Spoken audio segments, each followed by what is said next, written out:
Very pleasant good evening, ladies and gentlemen. Welcome to the train yard tonight.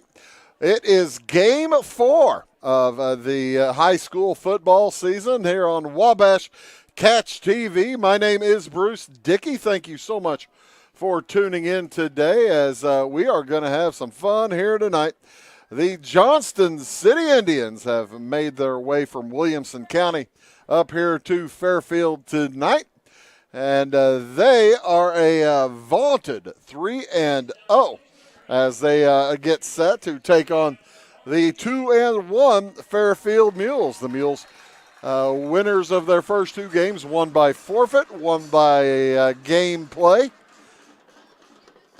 And they come in tonight coming off of a loss, however, last Friday night at Cesar. In a long game at Cesar, they had a break in the middle of the game for rain, lightning.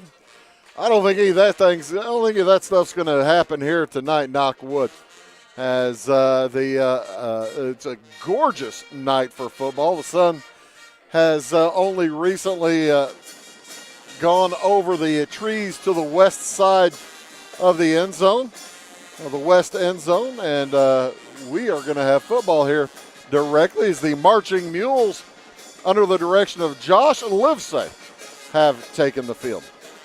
I mentioned that the Mules come in losers of their last game, 8-6, to the Cesar Valier Red Devils, and that was a tough one. They scored in the early going. Both teams scored in the first half, and I believe it was halftime or early third quarter when the heavens opened up, and that is when it became, I am told, just about as sloppy a field as you like to see, as the Mules and Mules had their chances late. They were deep in Cesar Valier territory a few times late in that contest, but they couldn't get anything across the goal line. And basically lost by an extra point, 8-6. Hello, my name is Bruce Dickey. Also joining us here tonight, Lucas Vaughn is on the other microphone. How you doing, Lucas? Hey, Bruce. How are you today? I'm outstanding. Thanks very much. This one to turn you up. Turn up or down? That one. This one. I don't hear anything. You should hear everything. That's a brand new set. That's a brand new headset. You're kidding me. Turn this up. How about now? There we go. Let's say, so that did need to turn up a little bit. New headset works. I can report. Yeah, the headset's working, isn't it? Oh, this will be a fun one tonight. Like I said, it's a gorgeous night for football. The Mules, like I said, 2-1, and a Johnston City squad that comes in at 3-1. JC coming off a great year last season. They were 9-2 on the season last year, losing in the second week of the playoffs to Breeze Mater Dei. They come in here on a roll, winning their first 2 games at home against CZR and Edwards County, 62 and 56-0, and then they defeated El Dorado last week, 14-0. So the Johnston City Indians coming in with a pretty good number so far tonight. Lucas, what do you expect from a team like Johnston City? Is it having played 3 teams that really have only one game won between them? Do we know what to expect from Johnston City tonight? Well, you can expect they're going to be good. Historically, Johnston City is a fantastic football team. They got a great program, and so it's going to be a tough game, regardless of who they played in the first 3 games. There's a main lineup change in the Mules tonight. Jude Carter getting the start at quarterback this evening, and that makes the new second-string quarterback, Braken Kovaci, just a sophomore. He'll be out there if something happens to Jude Carter, as the Mules fans getting fired up by the pregame show. They're putting on a full pregame show. How many bands do you see put on the full pregame show, Lucas? Doesn't happen very often. Well, how many bands have the leader that Fairfield band program has? That's true. How many bands have the enthusiasm of Josh Livesay as they are moving into their national anthem setup here in a minute, playing America the Beautiful. That is America the Beautiful. Oh, no, it is of thee, right? Yes. America, 'tis of the sweet land of liberty. Of the I sing. Other games tonight that we'll be keeping an eye on throughout. You've got them over there. The other games in the little line or in the Black Diamond Conference, as well as Black Diamond. Sorry, it's down there at the bottom. No, I thought. That's Where'd it. it go? That's the only one I got. Right there at the bottom of that one. Oh, on that page. There you go. Sorry about that. Cesar-Valier is at Carmi tonight, so that should be a wild one to watch. Those two teams going into that 3-0. You have Hamilton County at Edwards County this evening as well. Hamilton County at 1-2, Edwards County at 0-3. By the way, Lucas, didn't know if you knew, tonight is the Greg Edwards Memorial Shrine Game. Fantastic. This evening. I did not know that. So thank you. As folks walked in over on the east end, they were met by several fez-wearing Shriners who were dispensing information about masonry and the Shriners, and they were also showing off the plaques to be given away tonight. Of course, you have a big plaque goes to the winning team of the Shrine Game, and then there is a individual plaque given to the MVP for each side, no matter win or lose. They give an MVP for each side. And I know the Greg Edwards family always here on hand to help give that out. That's a nice honor, isn't it? Yes, it is. And I thought this game was historically with Albion. Have they moved the time frames of it? It's with Albion 1 year, and it's with Johnston City the next year, right, so that they can have a Shrine Game each season. Okay. So next year it'll be Edwards County will be the Shrine Game, and this year it is Johnston City, sharing with the Johnston City Shrine Organization, INAD Shriners.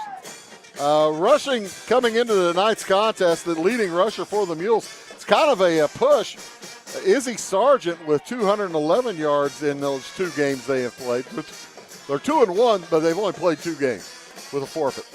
He has 211 yards, and also Logan Tullis with 197 yards. That's pretty nice even rushing right there, Lucas. Yeah, two 100 yards rushers essentially per game. Average, yeah. Oh, average. So that's good production.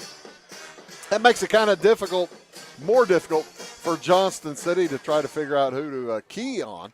But, I was looking for statistics on Johnston City. I haven't been able to find any. I don't think there's much there, is there? All I've got is their leading rushers, Nolan Causey, with 10 carries for 186 yards and 3 touchdowns. See, I can't imagine he only has 10 carries in 3 games. Because they've played all 3 of theirs. They don't have a forfeit in there. They've played all 3, and they have scored like 140 points. Yeah, they must not be reporting.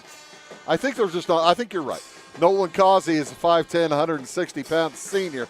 And, that's a pretty sizable kid. He'll probably a little bit of speed on a kid that's 160 pounds and 5'10". That is a senior, yes.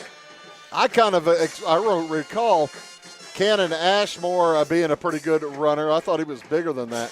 They have him at 185. And Evan Sanders. Woo, this kid's a load. Evan Sanders at 6'1", 245 pounds. For the Johnston City Indians, probably going to see a little bit of the football as well, as we're just about ready for the national anthem here in just a moment. The Johnston City Indians heading out down the east side of the field,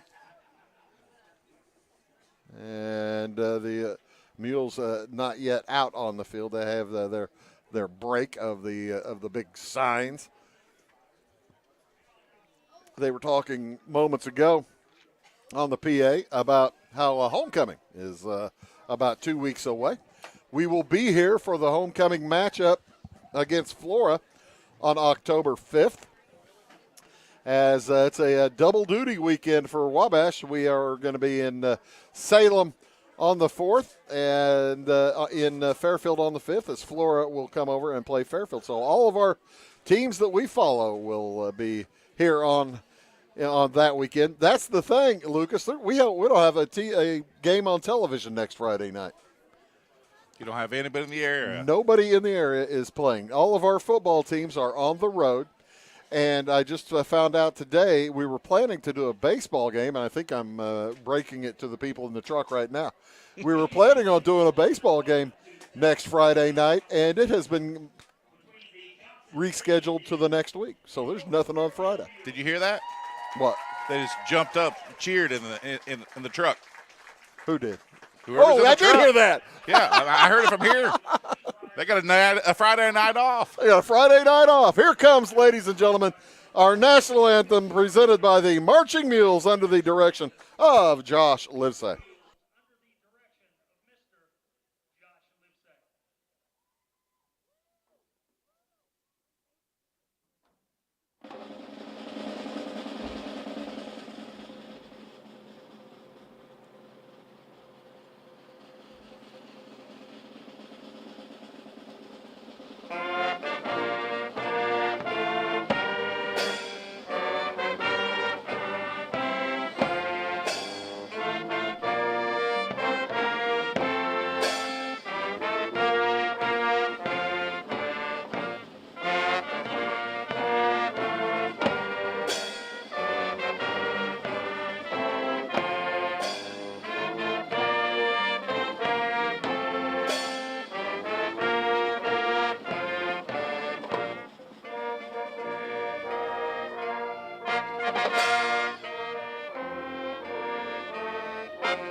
The final strains of our national anthem performed by the Marching Mules under the direction of Josh Livesay. They'll be over there next to our boy Mason Hager, who was on the west camera tonight.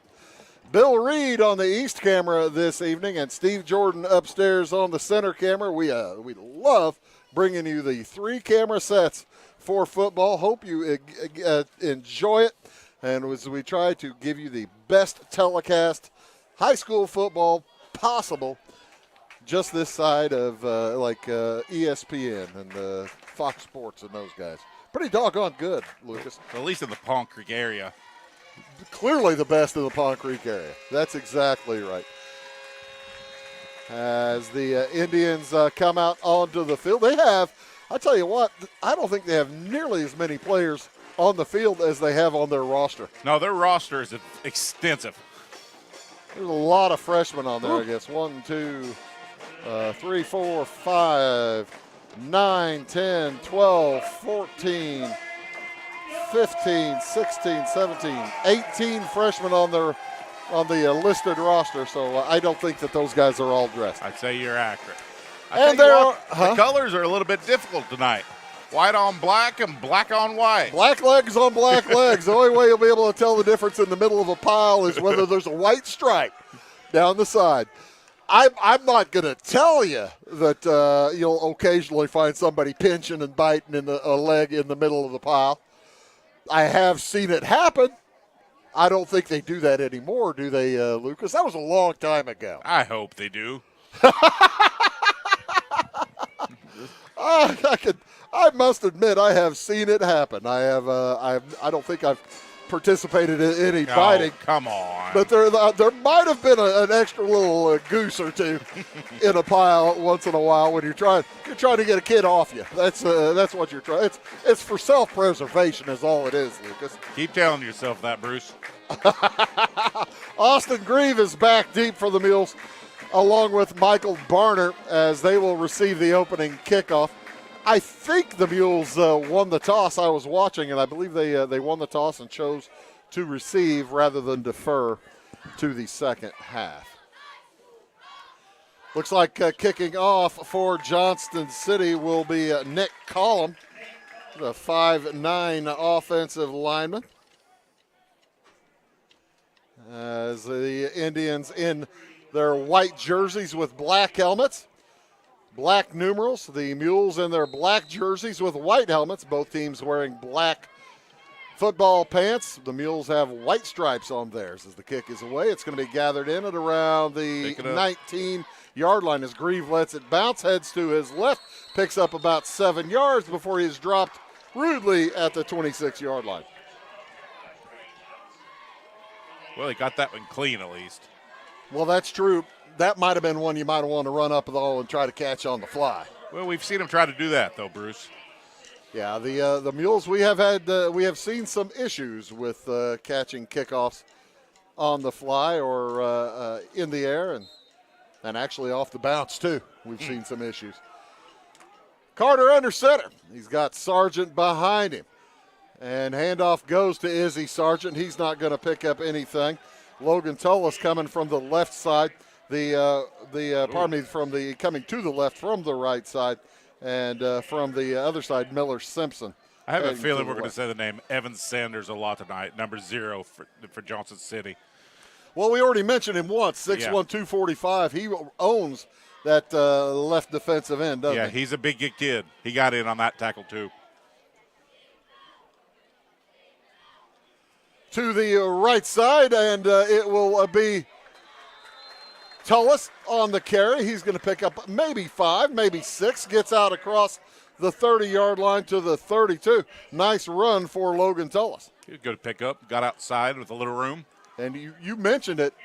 I believe they ran away from the left side, didn't they? I believe they're going to run to the right side a lot today. That puts the onus over there on the right side or the left side end for the left defensive end for Johnston City. I believe that's Bryson Long out there. I think that's an 8. As into the shotgun goes Jude Carter. Hands it again, trying to turn the corner. Tullis, he's got it turned, and he breaks free. He may go. He's at the 40, the 30, the 20, the 10, and he's shoved out of bounds at about inside the 5-yard line. He got run down, but what a great run by Logan Sargent. As it was, I believe, Wyatt Henderson ran him down. And he'll come off, probably try to get a breather after that. Gain of, well, they put a 2-yard line, so that is a gain of 66. First and goal for Fairfield at the 2. And timeout taken by Johnston City. You know, that's going to get the Mule fans on their feet with 10:20 to go in the first quarter. No score. Back after these. Briscoe Surplus Sales on the northeast edge of Flora is your one-stop do-it-all shop. Looking for rugged boots and footwear from great brands like Lacrosse, Rocky, and Carolina? They're there. How about top-notch small engine parts and service? Briscoe Surplus Sales has it. Whether you're wiring your switches or switching your wiring, Briscoe Surplus Sales has the solution and the know-how to help you get the job done right the first time. Briscoe Surplus Sales, your one-stop do-it-all shop.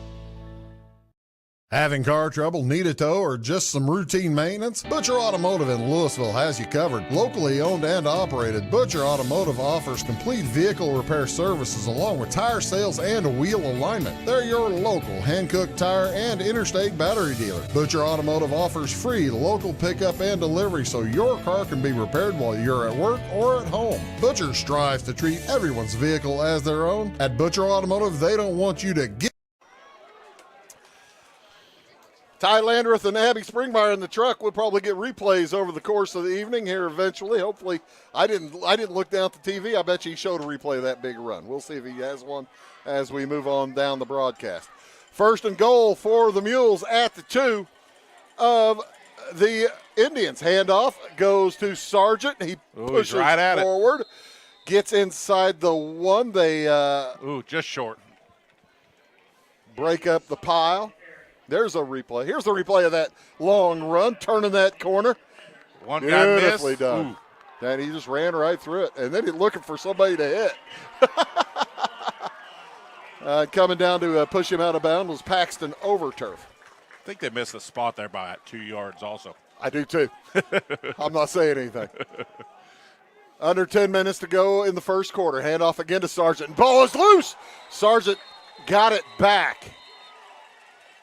Then he lost his helmet, so he'll have to come out of the game. He was met right in the hole. A huge hit and a loss of yardage back to the 5. So the Mules on 3rd down and goal from the 5 now as the defensive line surging forward. Did he get the handoff clean there or not? He got it and, Okay. and just ran right in, I think, to I believe it was to Briar Beck, the left defensive tackle. Fake handoff, throw to the left side, caught, and touchdown Mules! A 5-yard pitch and catch to Miller Simpson from Jude Carter, and Fairfield takes a 6-0 lead. Touchdown Mules. Here's your replay. Takes the fake, tosses to the left, and he is in for the 5-yard gain. That, Lucas Vaughn, represents the first points given up this year by Johnston City. How about that? Would it take us 3 minutes? And a clean hold to the other side. Oh, late flag. As there might have been some holding over there on the right-hand side. And that may, the Mules might have to try that one again from about 10 yards back. It is holding against Fairfield. And it looked like it was so wide open for Miller Simpson. You wonder how it could have gotten that wide open, and with a hold might be somewhat explanatory. Our officials this evening, they are Rocky Hull, Ethan Harris, Tim Aitchen, Michael Jones, and Caleb Moss. This crew from El Dorado. I'm glad we got nothing good to say. I've watched Rocky Hull officiate football and basketball for many, many years. Did you hear where I stopped? Yep. Okay, try that point again from the 12-yard line. Back to throw, Carter into the end zone. It is incomplete. Intended down there for Lane Robson and a little over his head. But with 9:01 to go here in the first quarter, Fairfield leads it 6-0. This is Christy, inviting you to wrap yourself in lasting luxury at Carnaby Square. We specialize in one-on-one customer service, high quality, head-turning, on-trend fashions, footwear, accessories, and a complete line of Brighton leather goods and jewelry. If you want to nix fast fashion and invest in a true-to-size, ethically manufactured wardrobe that you'll wear for years, it's time to treat yourself at Carnaby Square in downtown Fairfield. Carson Auction Realty is the one-stop shop for all your real estate needs. With over 40 years in business, Carson Auction Realty is the only company in the area that offers public auctions, real estate brokerage, and certified appraisals. If you're considering selling your farm, home, or commercial.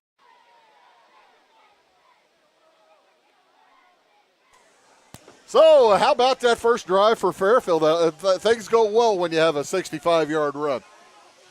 Opens the field up a little bit. It does open things up. Good job flipping the field there.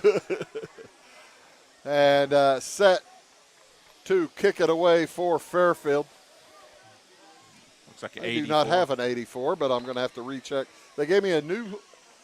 There's no 84 on it. That's a 64. Sorry. Oh, okay. 64 Colin Jones. is Colin Jones kicks it, and it's gathered at about the 37-yard line for Johnston City. Hayden Burton doing the smart thing. Although he's got a 30 number, he probably could have tried to run that and been okay. But when you're one of those up backs, you kind of sometimes you're better off catching and falling.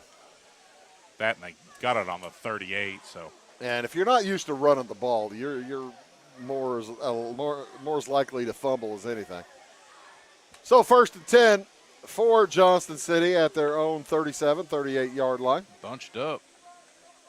They kind of run a similar offense to the Mules, double wing back and handoff. It's size. An option, not much room there for the runner. That is Evan Oh, yeah. Sanders. You said we were going to hear his name. As Caden Koenig, the quarterback, with the handoff. They bring plays in from the sideline. Do the Johnston City Indians. Yeah, with both teams playing kind of a similar double wingback type of set, this game might take about 40 minutes tonight for a 48-minute game. Man in motion gets the pitch. That's Trey Johnson, and he is met on the left side. He'll pick up about 3, gets out to the 44-yard line. It'll be third down and about 3 yards for, make it back to the 43-yard line. Third down, and he keeps moving the ball. Why does he keep moving the ball? 3 spots on that one. Said it once and let me see. You know, Fairfield's defense sees this in practice every single day, so they shouldn't be confused about what they're running. This is kind of what Fairfield ran more often about 10 years ago with that little jog step by the wingbacks, getting in motion a little early. That's legal, folks. Jace Weaver, the right wingback this time, is on the keeper. It's Koenig, and he is going to get across the 47 to about the 48. Looks like he'll have the first down.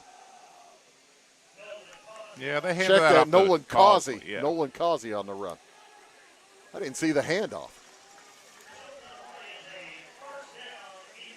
That's 3 kinda- carries from 3 different players. So 1st and 10 for Johnston City at their own 48-yard line.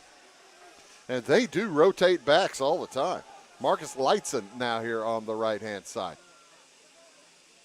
Pitch goes to the man in motion coming across. That is Jace Weaver. He's going to pick up about 7, and he gets knocked down across the 45-yard line of Fairfield. And there's a mule slow to get up. That's going to be Logan Tullis. And he is down on the sideline with the doctors looking at him. With Jed Jones having a look at Logan Tullis on the sideline. Far enough off, I presume, that they will continue play as he went into the Fairfield bench area. I mean, he didn't go to a bench. So, 2nd down and short from the 44 of the Mules. Hand off again to Weaver, tries the left side, cuts back, and gets Good dragged tackle. down. Nice defensive play, Nicholas Masterson. Good tackle. That's one of the things, Lucas, when you're carrying the ball like that in an offense that you don't delay very much, you kind of have to get forward. You kind of have to push forward. And any delay like that, they're going to get time to catch you, aren't they? Yeah, I think him scrambling around back there gave the defense time to get through. Sanders, the fullback. Causey, the right wing, goes in motion. He gets the there. pitch to the left side. He's got good blocking out there. He's got the corner turned. He's going to get pushed out of bounds across the 35 to about the 33-yard line. Causey with really good speed getting out to that corner. He had a good block as well, but, boy, he had some nice speed turning the corner. So 1st and 10 for Johnston City at the 35 of Fairfield. 5:50 to go here in this first quarter. First possession of the game for the Indians. Koenig under center, pitches it to Lightson. Marcus Lightson's got good blocking. move. He's shoving forward. He's still going to the outside. He's going to score. 35-yard touchdown scamper for Marcus Lightson as he just kind of wound his way outside. And boy, oh boy, how many backs will carry the ball tonight for Johnston City already in this early going. I think they've already had 5 or 6 backs carry it. There's the replay as he just follows these blocks, bounces to the outside. He's got the corner turned, and he is into the end zone. Up the middle for the extra point. It is no good. So we're tied with 5:42 to go in the first quarter. It is Fairfield 6, Johnston City 6. Back after these. For service beyond the surface, call Carter Trucking in Fairfield. Carter's trucks are ready to haul your big freight and grain. So whatever you call Jeremy Carter, the Mucho Mulcho Man, the driveway doctor, the gravel guru, the pothole pirate, the rockin' redneck, the smooth operator, the mudhole master, or the happy hauler, just call him. 842-2022 to haul your big freight, grain, and more with trucks from Carter Trucking, Williamson Drive in Fairfield. At Clay City Banking Company, we're all on the same team, regardless of zip code. At home, work, school, or across the country, you can be part of our team with our cutting-edge mobile banking products. From your hand, you can check balances, transfer money, make deposits, and pay bills. Looking for a loan? We've got you covered with our mortgage, agriculture, commercial, and consumer loans. Join our team today. Clay City, Flora, Louisville, and Fairfield Banking Companies. We're the hometown banks, member FDIC, and equal housing lender. So, an eventful first half of the first quarter here tonight, 6-6, as the Mules score first, followed by the Indians, and basically it's like we're just like starting over, said John Lennon, and Nick Collum will kick it away for the Indians for the second time this evening. About to the same place, about the 15-yard line. This time Grieve gathers at the 15. Cuts straight up to the left side. He's got some room. He goes again to the outside, spins across the 38 to around the 40 before he's shoved backwards. Now that's the way you catch the ball, Lucas. Catch it clean. That was a good return by Mr. Greaves. A flag comes in late. Let's see what that's all about as looking for the officials to start talking to each other. Personal foul, face mask, and that will move it 15 more yards for Fairfield into Johnston City territory. So a break for the Mules. They'll start out now at about the 47 of Johnston City.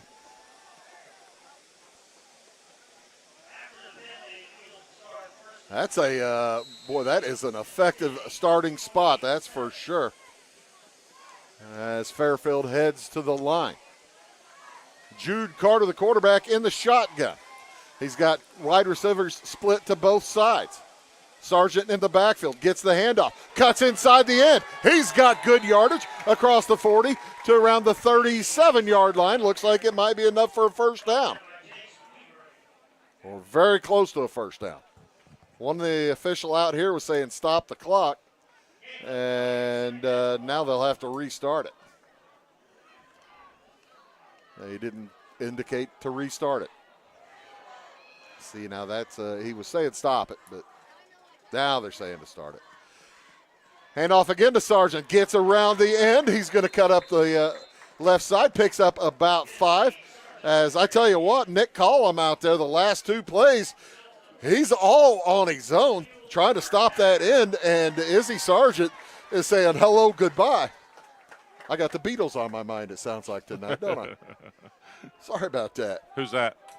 Who's that? Hey, Jude at the quarterback. Oh, here we go. That was too easy. Sergeant Pepper to the left side. He cuts back to the 20, inside the 10. Touchdown, Fairfield.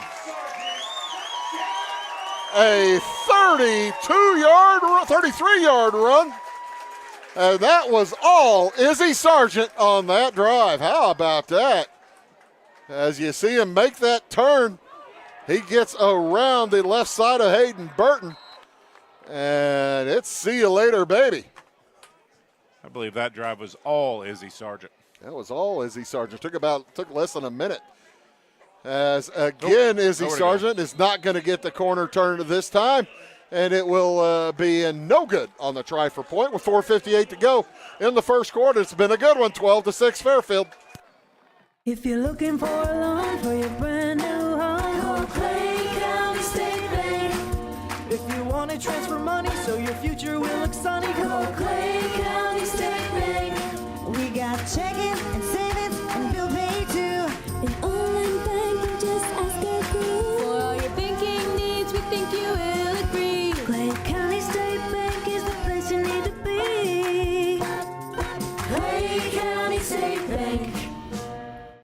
Clay County Hospital is your life-saving connection. We have spent our lives preparing for when you need us. Quality professional care right at home.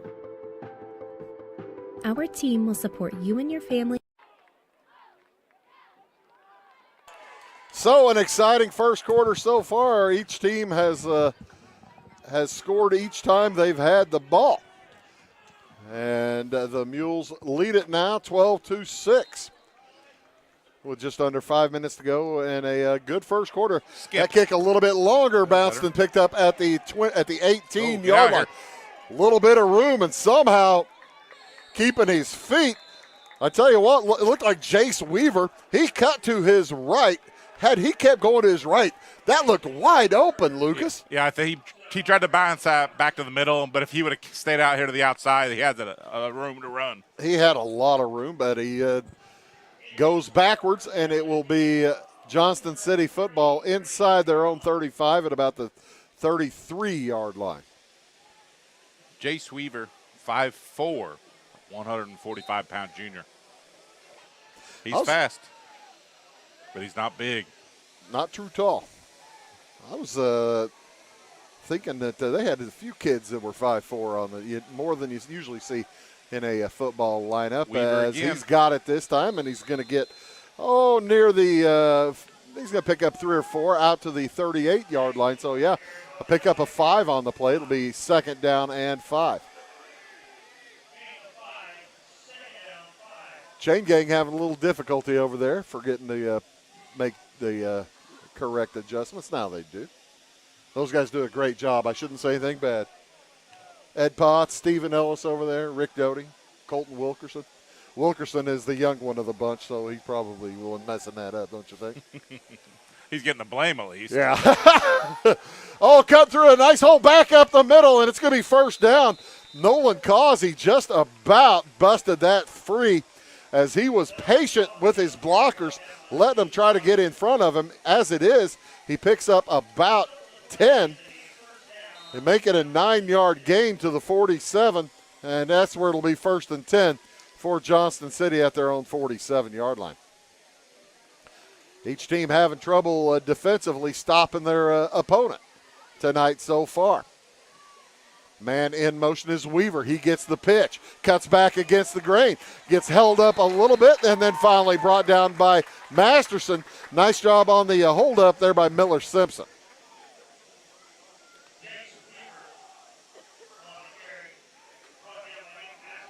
So a gain of 1. And again, Lucas, I'm kind of surprised that whenever the Johnston City backs are getting the football, they're not really going forward very quickly.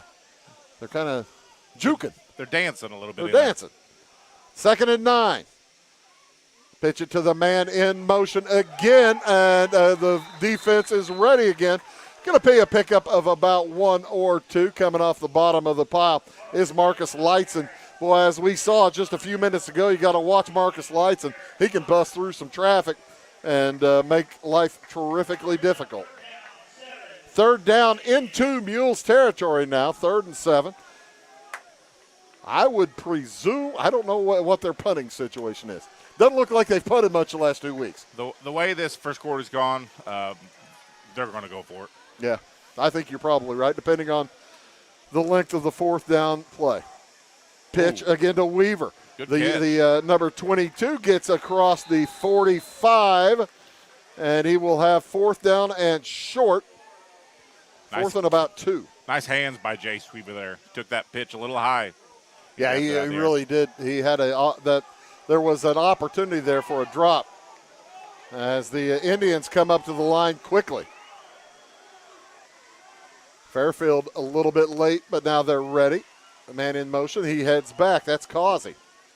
They're trying to get the Mules to jump. They won't do it. Timeout taken by Johnston City with 1:53 to go in the half. We'll take it or in the quarter. We'll take it as well back after this word.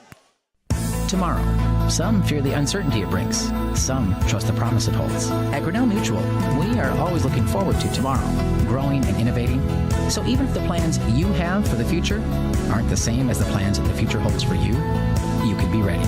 Because we'll be ready. like we have been for over 100 years. Trust in that. Trust in tomorrow. Talk to your mutual agent today. Your local agent is on the square. Louisville, Clay County Farmers Mutual Insurance.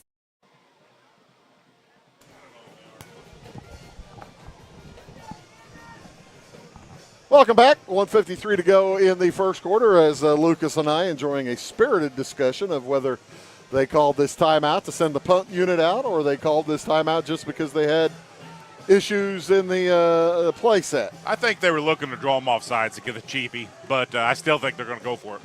Whenever he had the wingback go in motion and then go right back to his spot, that indicated either deception afoot or confusion afoot. Deception. All right. They appear to be planning to, I don't know. Looks like they're going to go for it. As Koenig heads up under center on fourth down and Big Evan 2. Sanders right behind him. Big Evan Sanders, the fullback. We'll see what they choose to do. See, they put the man in motion, pitch to the left side.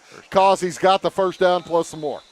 He'll get out across the 40-yard line to the 38 of Fairfield. So they needed 2, and they picked up about 7. First and 10 for the Indians at the 38 of the Mules. As the quarter moves on, the interesting thing, though, Johnston City has burned 2 of their 3 allotted timeouts this first half.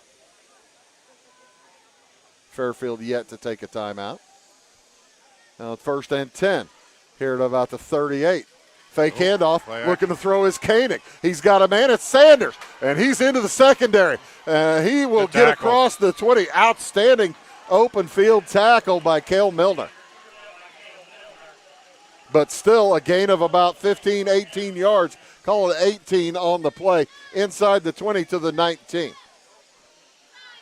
Mules had pretty good, I think they knew what was going on. They had pretty good penetration on the quarterback, just couldn't get to Caden Koenig. Koenig is a 5'9 junior. And it'll be first and 10 for Johnston City. They're spending quite a bit of time in the huddle this time. They're down to about 5 seconds on the play clock when they get to the line. In motion again is Causey. He's got some room on the left side, and he's tripped up. Beautiful. Miller, I tell you what, Miller Simpson is having a whale of a quarter. Yeah, that was a great tackle. He was being blocked, shed the block, got out there for the tackle. Had he not made that tackle, there was nobody there. And 30 seconds to go in the quarter. Johnston City on second down and 8 will have to run at least one more play here in the first quarter. Ball at the 17. Handoff again to Sanders. He's going to get across the 15 to about the 14. And let's see. They're going to let the quarter end. The first quarter will end with the Johnston City Indians driving. Mules leading, though, 12-6. Back after these. We like technology at Flora Savings Bank. Here's what you can accomplish in our mobile banking app in less than 30 seconds. See account balances in your transactions, set up an account alert, make a transfer between accounts, get an alert text message about your transfer, pay a bill, turn your debit card off and then back on. It all happens in the palm of your hand with our free My Bank To Go app. Search My Bank To Go in the App Store or Google Play and give mobile banking a try. Flora Savings Bank, member FDIC and equal housing lender. When you want hometown work ethic and customer first service and you need the best insurance at a good price, think The Insurance Place in Iuka. With over 15 years of experience, Jamie Butts offers the best in home, auto, commercial, farm, and Medicare supplement insurance. The Insurance Place handles a variety of companies and provides the flexibility that only an independent agent can deliver. Plus, bundled pricing saves you so much more. It's The Insurance Place at the Ice Cream Corner on Route 50. When you want an honest deal and hometown service without the runaround, go to Lamont Chevrolet Chrysler in Fairfield. Let Gabe McGahey, Sheldon Bunning, Jeff Black, Dennis Downs, Matthew Rogers, or Caleb Dunn score the best deal for you on your next new or pre-owned vehicle. Parts and service departments with factory-trained technicians and express lane and state-of-the-art tire and alignment technology. Lamont's always inspects your battery, antifreeze, wipers, and tires for free. We want you prepared for the open road ahead. Open 24/7 at lemonsonline.com. You'll like the way we do business.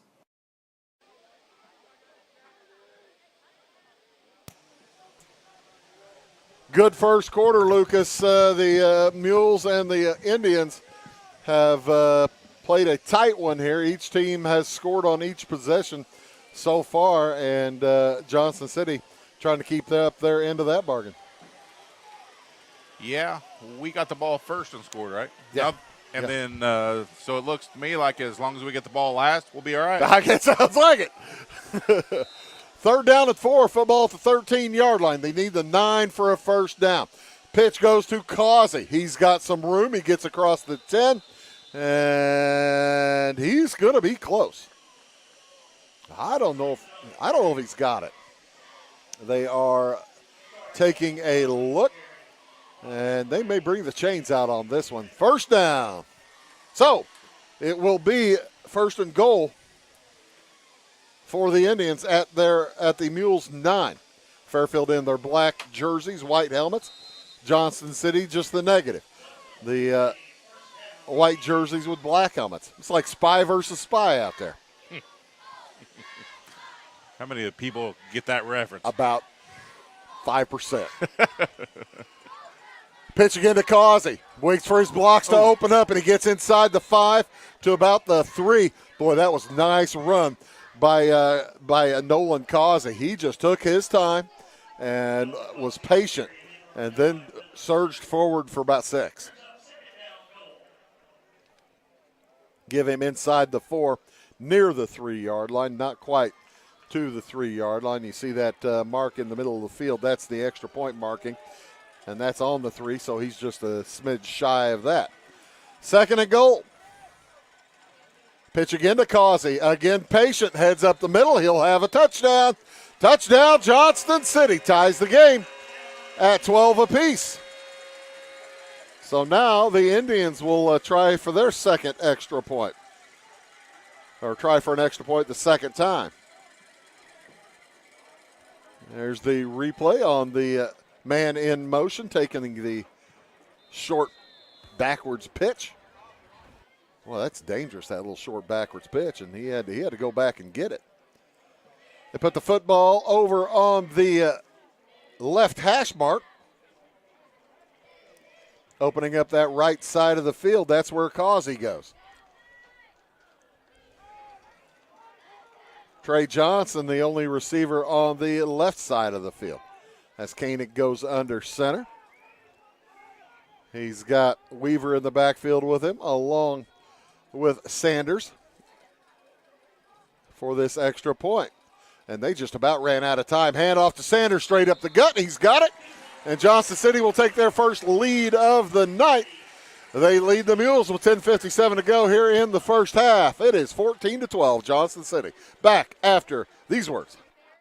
Going beyond the expected. It's what they do at Pekin Insurance, and it's been their way of doing business since 1921. It's service that goes the extra mile, and product that provides the flexibility to meet all of today's insurance needs and tomorrow's as well. Stop by and see the agents at North Wayne Insurance Agency in downtown Flora and Sisney. They will provide the financial protection and peace of mind that you need and deserve. North Wayne Insurance in Pekin, beyond the expected. Do you bowl like this? That's great. Do you bowl like this? That's great too. That's because whether you're a pro or you just want to have a lot of fun, at Peggle's Silver Dollar Lanes, we have a lane for you. We have galaxy bowling, gaming for kids and adults, Joe's Pizza, a full bar, darts, pool, and fresh and clean bowling shoes. Boy, does that smell nice. So come on down to Peggle Silver Dollar Lanes in Effingham, where we have a lane for you. 10:57 to go in the first half. Johnston City just took the lead on extra points, 1-0. As Fairfield 0 for 2, Johnston City 1 for 2. And back deep for the Mules, Austin Grieve along with Michael Barner. And Lucas and I were just mentioning down on the sideline, it looks like Logan Toll's probably done for the night. They've got his pads off, and he's have ice on his knee. Hate to see that. here on Greg Edwards Memorial Shrine Game night. The kick is away, bounces at the 20, and Grieve will pick it up, head straight up the sideline, and gets shoved out of bounds at about the 26-yard line. That's where the Mules will begin, 1st and 10 at their own 26. Wyatt Curley knocks Grieve out of bounds. So with 10:53 to go and a long way to go, the Mules will get set to begin their third possession of the night. They are 2 for 2 on touchdowns. Jude Carter brings the play in from the sideline, goes into the shotgun. He's got Izzy Sargent next to him. 2 receivers to each side. Handoff again to Izzy Sargent. Sargent's going to pick up a yard or so before getting shoved backwards. It will be out to the 29. Give him a couple and makes for a 2nd down and a long 8.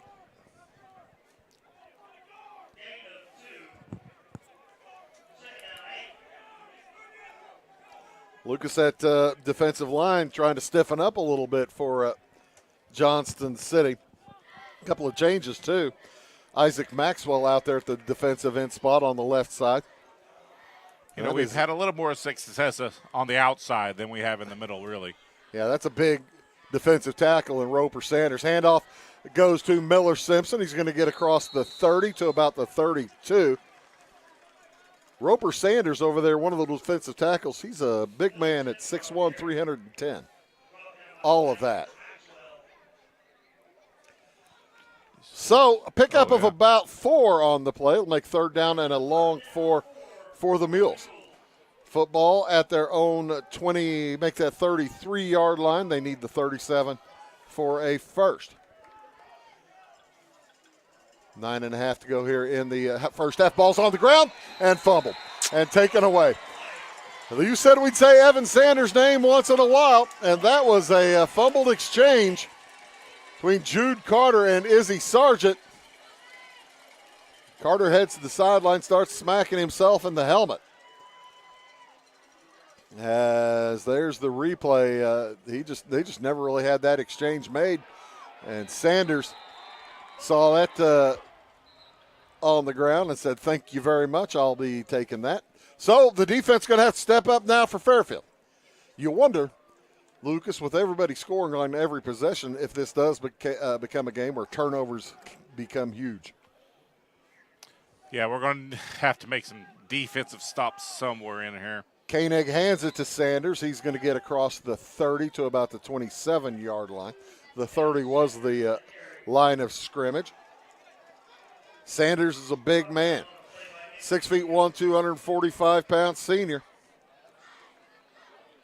And 3 yards of a cloud of dust right there. Although the field's in pretty good shape, it's not that dusty at all. I was talking to Jeff Heisner about how the robot works. It's pretty interesting. It's a nice tool. It's a nice tool. Pitch and up the middle for first down yardage. That is Trey Johnson, his first touch of the night. And he picks up about 11 all the way to the 16 of Fairfield.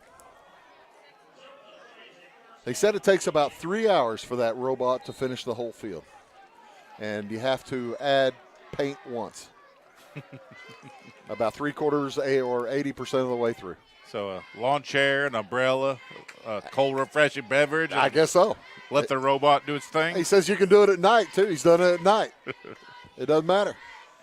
Pitch again to Johnson. He cuts against the grain. He's going to get across the 15 to about the, call it the 12-yard line, maybe the 13. And it'll be a 2nd down and about long 6, make it 7. Call it a gain of 3 and a 2nd down and 7. Football at the 13. Line to gain is the 6. Under 8 minutes here in this first half. As the Mules defense trying to hold following the turnover, the lost fumble. And a fumble on this side. Falling on it is Causey. Nolan Causey saves the bacon there as he and Koenig had a little bit of a tricky exchange, a loss of about 3 on the play. And that'll bring up miscommunication somewhere. Bring up 3rd down and 11.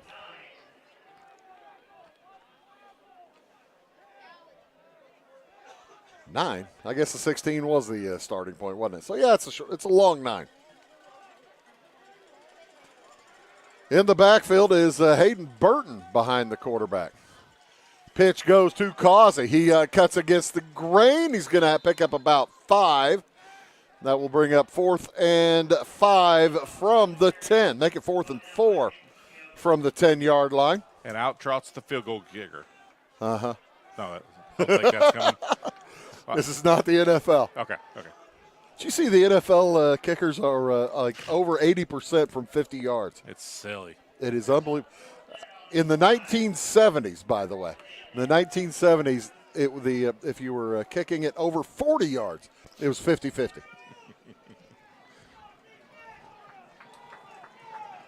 Kicking has certainly changed. And a timeout taken by Johnston City as the play clock was running down.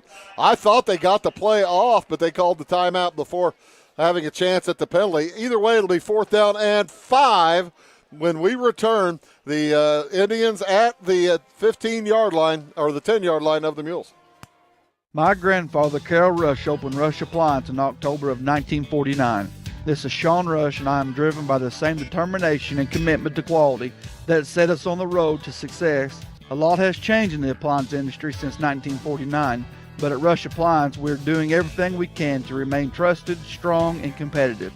We are extremely proud of our roots, and we look forward to providing you with quality and service at Rush Appliance and Furniture Company in downtown Fairfield. My name is Robin Stanford. I own Stanford Marketing. It's a promotional products business along with an embroidery business. And we do custom hats, t-shirts, anything, you name it, we can make it. People like that we do stuff in-house and we can actually make things here and that we're not contracting the work out to other places. We never say no. We always try to find a way to do it. If anybody can do it, we can do it. We are hardworking women. Big play for Todd Thomas. He used his last timeout of the first half with 6:20 to go. It is 4th down and a short 5. Football right at the 10-yard line. And Sanders back into the backfield along with Causey and Lightson. Haven't seen Koenig try to sneak it much. Fake handoff back to throw is Koenig. He's got a man open in the end zone. Touchdown, Johnston City. 10-yard throw from Caden Koenig to Nolan Causey. And the timeout works for the Johnston City Indians as Todd Thomas dialed up the right play there, that's for sure. The Indians will go for 2. I don't believe the Indians have a kicker. I was watching, have a place kicker. I was watching the warm-ups. I kept waiting for somebody to go down there and try place kicking, and nobody did. They lead by 8. Hand off to Causey. They lead by 10. With 6:15 to go in the first half, it is Johnston City 22, Fairfield 12. Back after these words. Here is the touchdown catch. We'll be back right after these.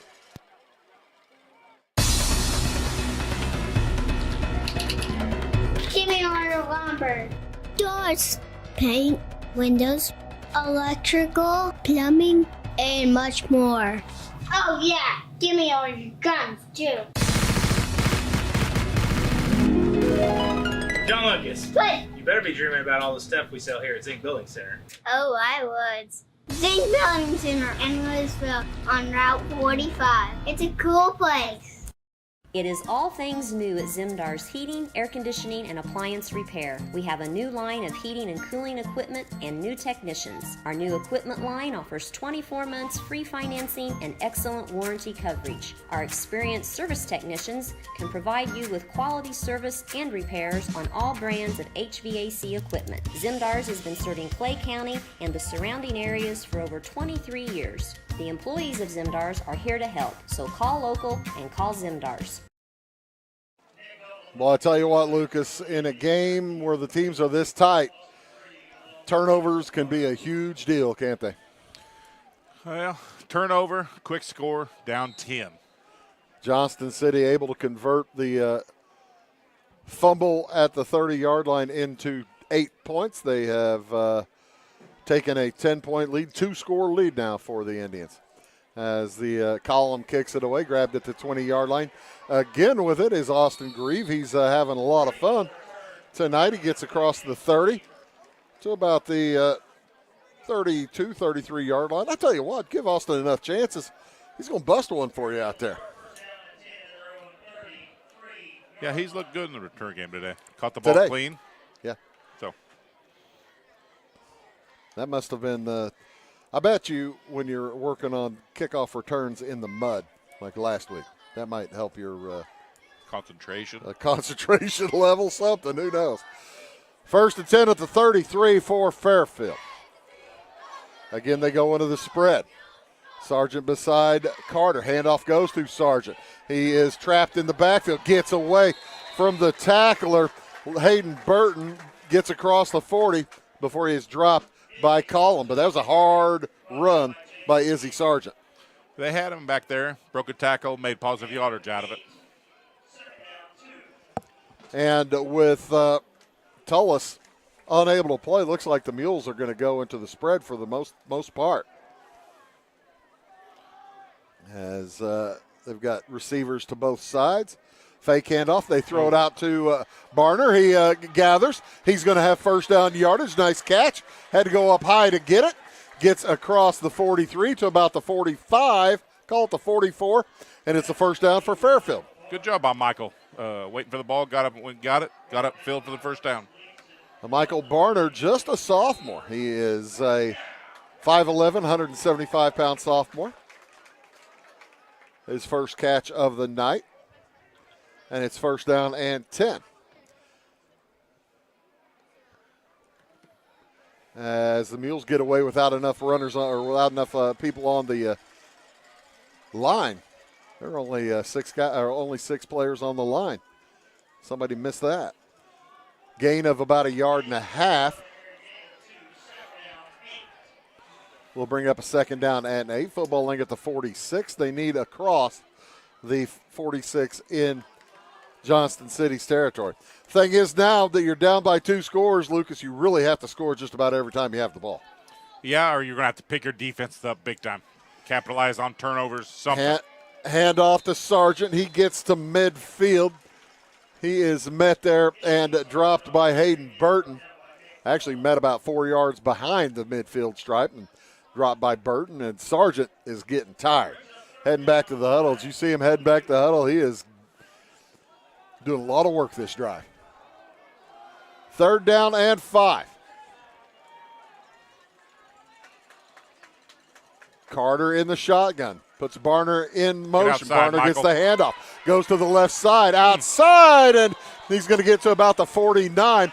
Dragged backwards and down by Marcus Lightson. And I'm surprised that wasn't a horse collar of some kind as he was folded under. And that was that was not a nice tackle. I think I was looking for a face mask, horse collar type of thing. Barner goes down in a bit of a fold. Yeah, you he see got it here. wrapped This. Ooh. Yeah, you see his right leg underneath. Right leg getting caught underneath. It's good to see him up and heading to the sideline. Yeah, he walked off the field on his own power at least. So that'll bring up 4th down and 3 for the Mules. Looks like the offense is going to stay on the field with 3:56 to go here in the first half. Jude Carter getting the discussion with Justin Townsend. 4th down and 3. Got to get across the 46.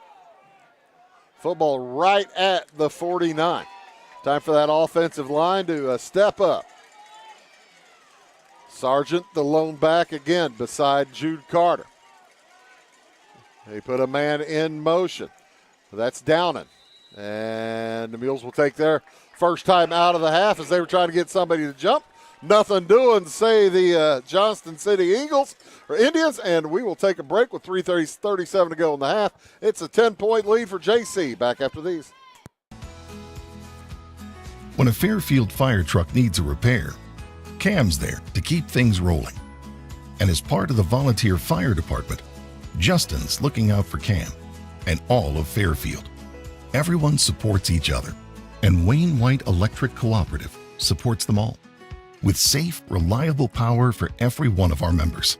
It's why REMCs exist, and together, it all works.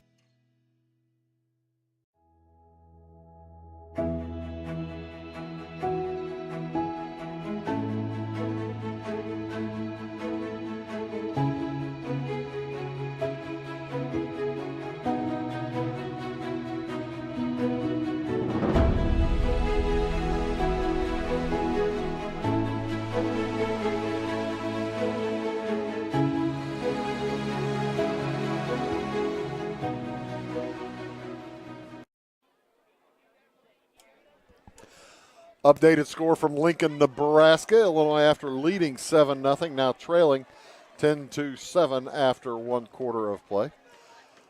Still early up there. Plenty of time for the ranked Illini to get back into the lead up in Lincoln, Nebraska. So 4th and 3 for Fairfield. We've got 1 receiver to the left, 2 to the right. Hand off to Sargent. He makes the cut. He's got the first down. Picks up 7. Good cut. Picks up 6 anyway, gets to the 43-yard line, and that was a huge play for this Mules offense. And there's your replay of him making that cut down the sideline. Ty Landreth out in the truck on the replay machine. Abby Springmeyer on the pretty picture machine. Mason Hager on one camera. Bill Reed on one camera.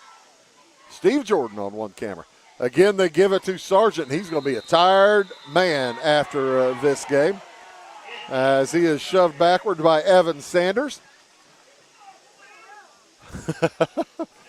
Mules fans looking for a little bit of a unnecessary roughness as he was shoved back with a little force, but not.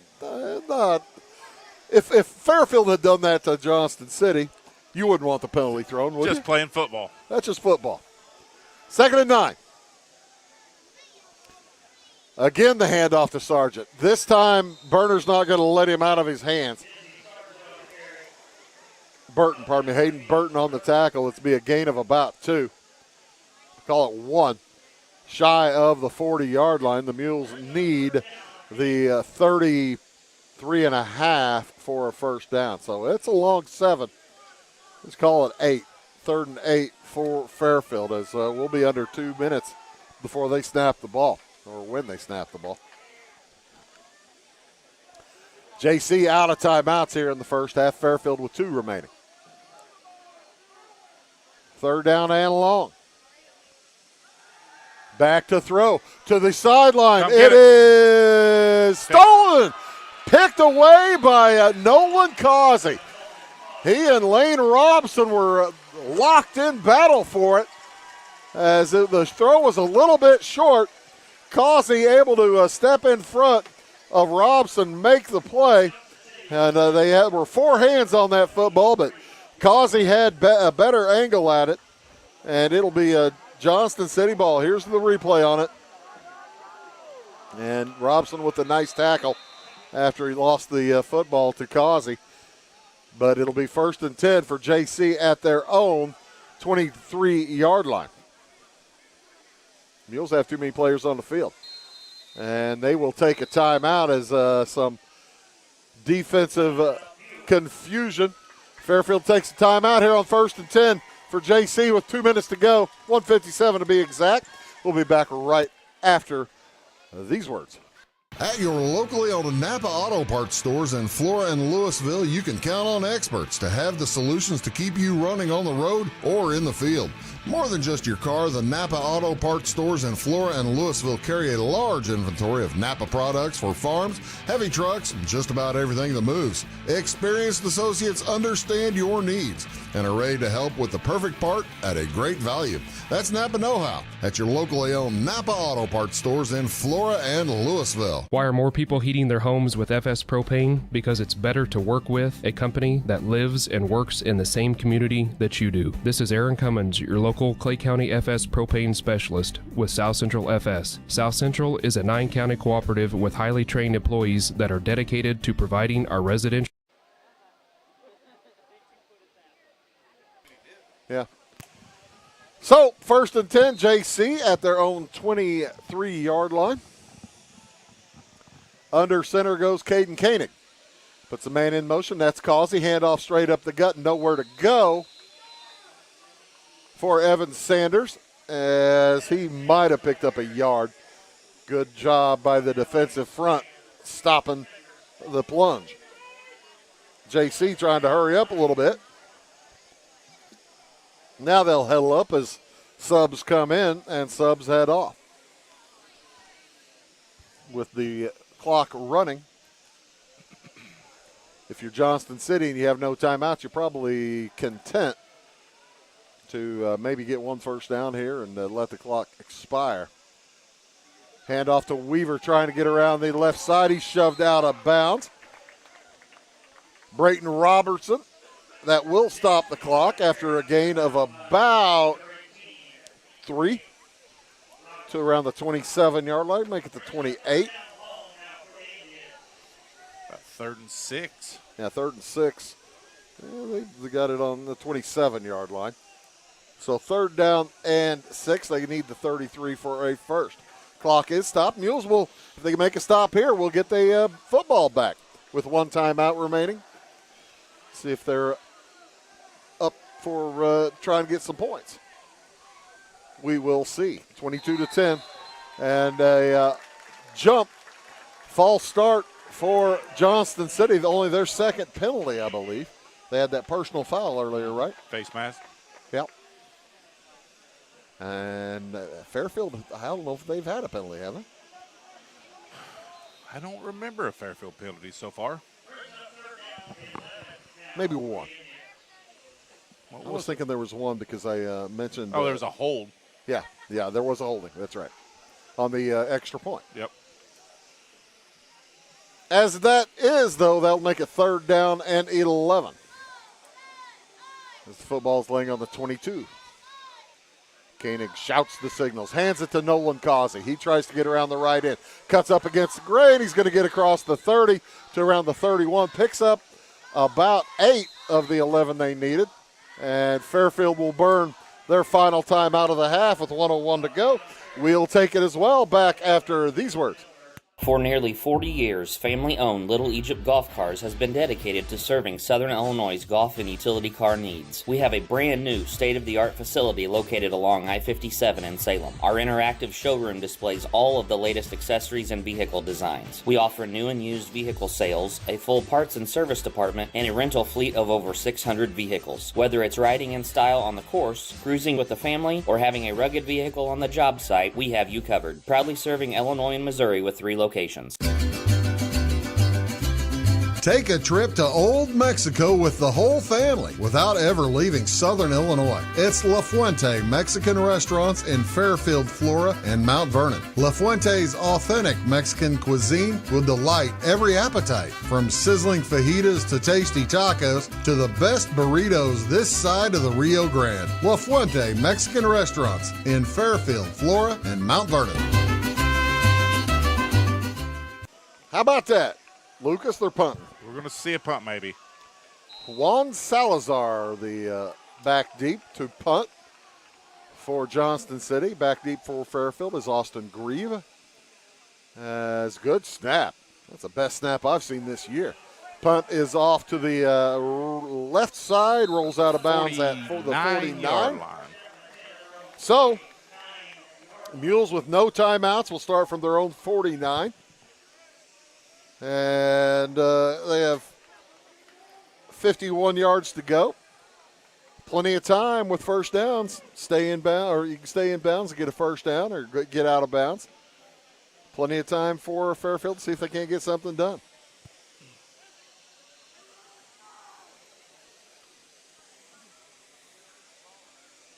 as they await the chain gangs to get set now. We're all ready to go. Jude Carter brings into play. Jude, a 5'10 junior, 160-pound quarterback. In the shotgun. Gives the handoff to Sargent. Sargent is going to push himself forward to near the 40-yard line as the ball falls into Weaver's hands, but I think that's going to stop the clock for a first down. They do stop the clock as they consider whether it is a first down. That ball was really it is close a first to coming down. out, Bruce. Say what? That ball was really close to coming out. It really was.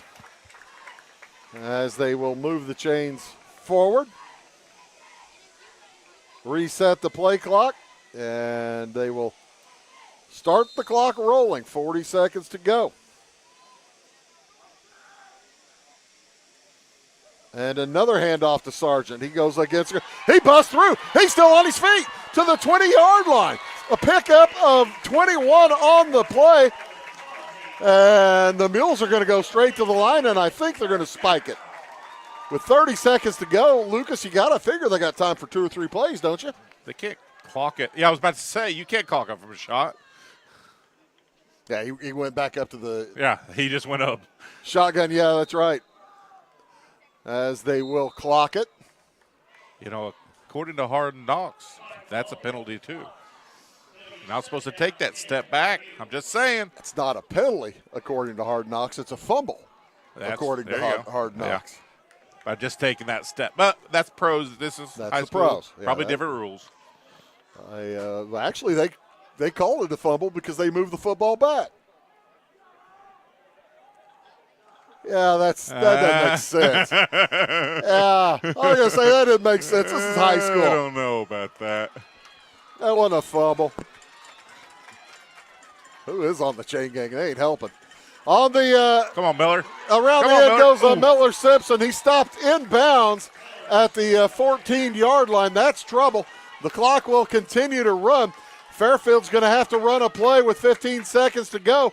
They will spike it again. They're looking at 4th down and 5 now at the 14-yard line. Long 5. Long 4. And actually with 14 seconds to go, don't you just maybe pitch to the end zone a couple of times? Because if you're tackled inbounds, you're not going to get another play off. So this should be 4th. This should be 4th down. Is this 4th down? Yeah, it shows 3rd up there, but this should be 4th. Yeah, this is 4th and 5. You get one play. In motion goes Simpson. He gets the handoff. He cuts against the grain. He's going to get inside the 10. That will stop the clock with 8 seconds to go. Now you can spike one. Mules with time for potentially one play. Potentially 2. Good. They will spike it, and they will have time with 7.9 seconds to go. I guess you could run 2, but you'd have to really go to the sideline. And look how wide open field to that left side. That was good patience by Miller Simpson. He waited for a little bit of blocking, cut it upfield, and got that first down. You know, the wild thing about this, Lucas, is the whole thing has been done with runs. There have been no passes on this last 54 seconds of the half. Incomplete passes. Oh, yeah. Lob into the end zone Jump. for Robson. It's knocked away. Time for another one, though. Ooh. As Robson, angry, smacking the track when he's down there. And he gets up rubbing his elbow, too. I think he might have hit the track with his elbow. I'd say he landed on the runway for the long jump. Oh, did he? At least they've taken the boards out of the long jump. I saw somebody get hurt over there 40 years ago when they had the boards in around the sand. Yeah, they don't have that anymore. Somebody got wise. 3rd down and goal at the 8. Last play of the half. It is caught by Simpson. He chugs up the middle. Touchdown! He's in for the touchdown! Ooh, Miller On Simpson. the last play of the half. Miller Simpson with an 8-yard pitch and catch. The Mules score on a 1 yard, 54-second drive. Simpson's got a blocker out there in front. Lane Robson with two Good big job. blocks. How about Lane Robson with those two huge blocks on that play? And the Mules will go for two. See if they can't cut it to a 2-point game. Fairfield looking for their first successful extra point try of the night. What a huge score at the end of the half as Johnston City's going to get the football to start the second half. Hand off to Sargent. He cuts into the middle and he has it. Extra point is good. Let's see if here's the replay on the extra point. Basically the bread and butter play the Mules have been running all night. Izzy Sargent to the right, Izzy Sargent to the left. That will do it for the first half of play. After one half of play, the Johnston City Indians lead Fairfield by 2, 22-20. We'll be back after these words. Briscoe Surplus Sales on the northeast edge of Flora is your one-stop do-it-all shop. Looking for rugged boots and footwear from great brands like Lacrosse, Rocky, and Carolina? They're there. How about top-notch small engine parts and service? Briscoe Surplus Sales has it. Whether you're wiring your switches or switching your wiring, Briscoe Surplus Sales has the solution and the know-how to help you get the job done right the first time. Briscoe Surplus Sales, your one-stop do-it-all shop. Having car trouble, need a tow, or just some routine maintenance? Butcher Automotive in Louisville has you covered. Locally owned and operated, Butcher Automotive offers complete vehicle repair services along with tire sales and wheel alignment. They're your local Hankook tire and interstate battery dealer. Butcher Automotive offers free local pickup and delivery so your car can be repaired while you're at work or at home. Butcher strives to treat everyone's vehicle as their own. At Butcher Automotive, they don't want you to give them your business, they want to earn it. This is Christy, inviting you to wrap yourself in lasting luxury at Carnaby Square. We specialize in one-on-one customer service, high quality, head-turning, on-trend fashions, footwear, accessories, and a complete line of Brighton leather goods and jewelry. If you want to nix fast fashion and invest in a true-to-size, ethically manufactured wardrobe that you'll wear for years, it's time to treat yourself at Carnaby Square in downtown Fairfield.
Enjoy tonight's halftime show, Party at the Train Yard, presented by the Fairfield Marching Mules under the direction of drum major and birthday girl, Audrey Fletcher.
Ladies and gentlemen, the Marching Mules.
The Fairfield Marching Mules are out having a heck of a time right now playing.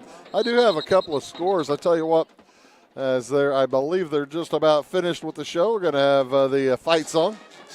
There's the fight song. That's the end of the show. Some halftime scores up at Flora.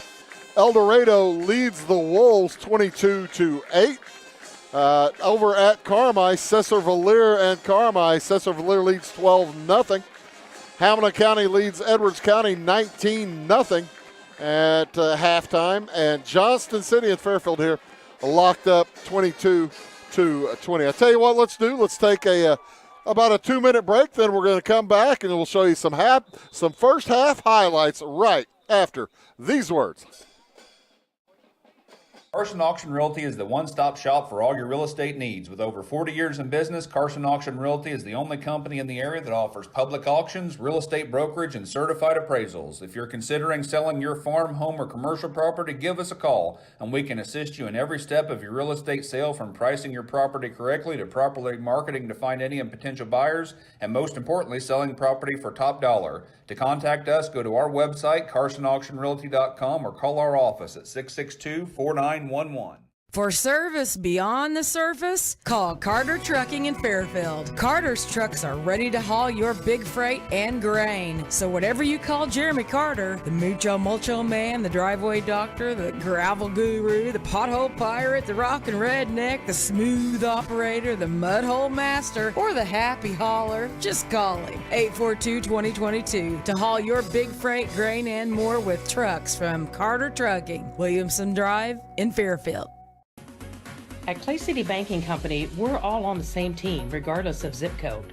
At home, work, school, or across the country, you can be part of our team with our cutting-edge mobile banking products. From your hand, you can check balances, transfer money, make deposits, and pay bills. Looking for a loan? We've got you covered with our mortgage, agriculture, commercial, and consumer loans. Join our team today. Clay City, Flora, Louisville, and Fairfield Banking Companies. We're the hometown banks, member FDIC, and equal housing lender. If you're looking for a loan for your brand new home, call Clay County State Bank. If you want to transfer money so your future will look sunny, call Clay County State Bank. We got checking and savings and bill pay too. An online bank, you just ask our crew. For all your banking needs, we think you will agree. Clay County State Bank is the place you need to be. Clay County State Bank.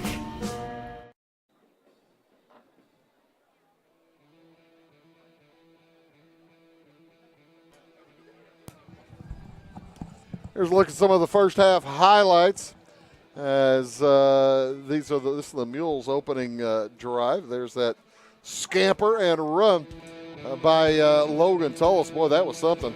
And the bad thing is that shortly thereafter, Logan Tullis injured, wasn't he, Lucas? Yeah, the next defensive series, unfortunately, he had looks like a knee injury. Went over to the sidelines, trying to make a tackle. There's the first touchdown of the game for Johnston City, and Marcus Lightson. Second touchdown for the Mules. They hand off to Izzy Sargent. 33-yard run. You want to give by the way, if you want to give I can do all it right your scoring, you just go ahead. Yeah. There's the second Nolan touchdown. Causey with a 3-yard run up the middle. Hey, by the way, shout out to our good buddy Marty David watching the Mules on the Wabash Catch TV tonight. And Chelsea. Big fumble by Fairfield. Yeah, there's that fumble. I'll Which finish led the to a shout out Nolan here in a minute. Causey, 10-yard touchdown catch from Caden Coney. And then Fairfield.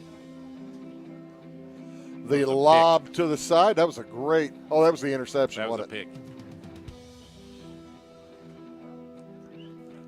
But big stop by Fairfield. Got the ball Mules back. did get a touchdown catch, though, right here on 3rd down and 8. The throw over to the left side. Miller Simpson with the catch, and he played hard driving to the end zone. And the extra point attempt to make it 22-20 at half. Izzy Sargent has, and that's the thing, with Logan Tullis injured, the rushing game basically has all belonged to Izzy Sargent, Lucas, and I don't have his stats on the night so far, but he's got to be 15 or 20 carries already. Yeah, I was going to say a dozen carries.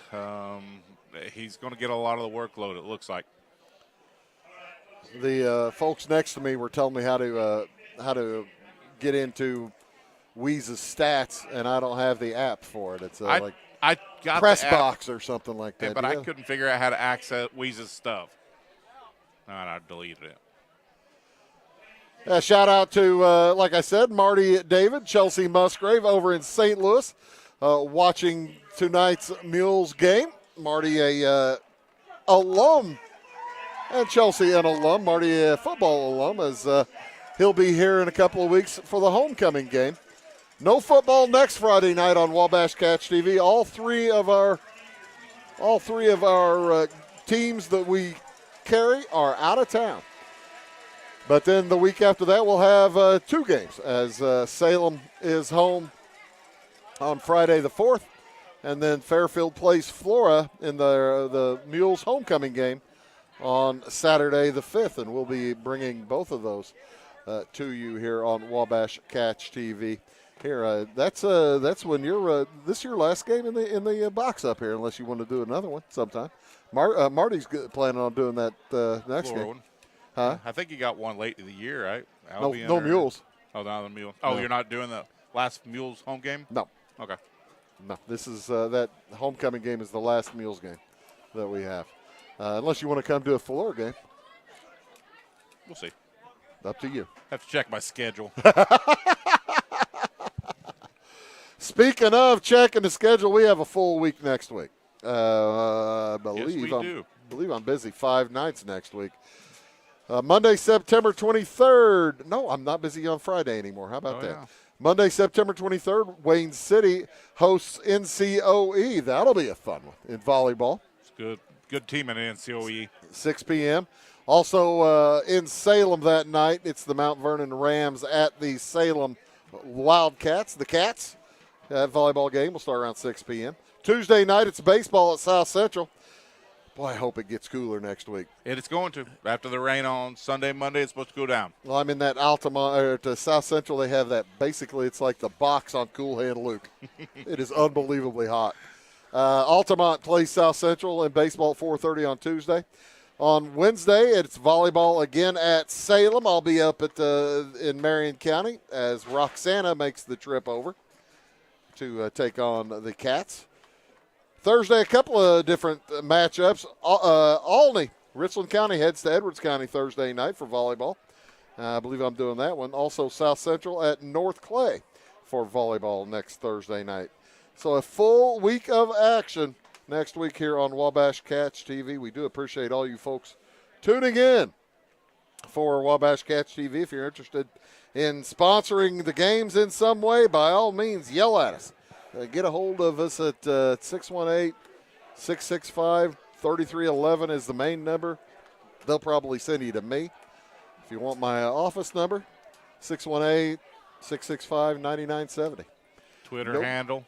Huh? Twitter handle. Twitter handle is Tubafossil BD, I believe. No, we also have, what's the Wabash one? Wabash Cats TV.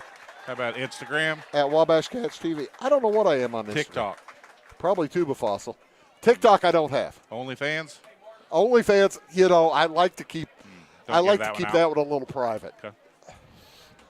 Oh, I haven't been on OnlyFans. I haven't been on my OnlyFans site. There's nothing new there since about the last 3 or 4 months. As the both teams back out on the field, it will be Johnston City ball. Boy, I tell you what, Lucas, the Mules would dearly love to get themselves a stoppage or a turnover here, wouldn't they? That was a big touchdown to end the first half. Gave them Fairfield back the momentum. Hopefully it carries over to the second half. Able to make that stop, first defensive stop of the game. Yep.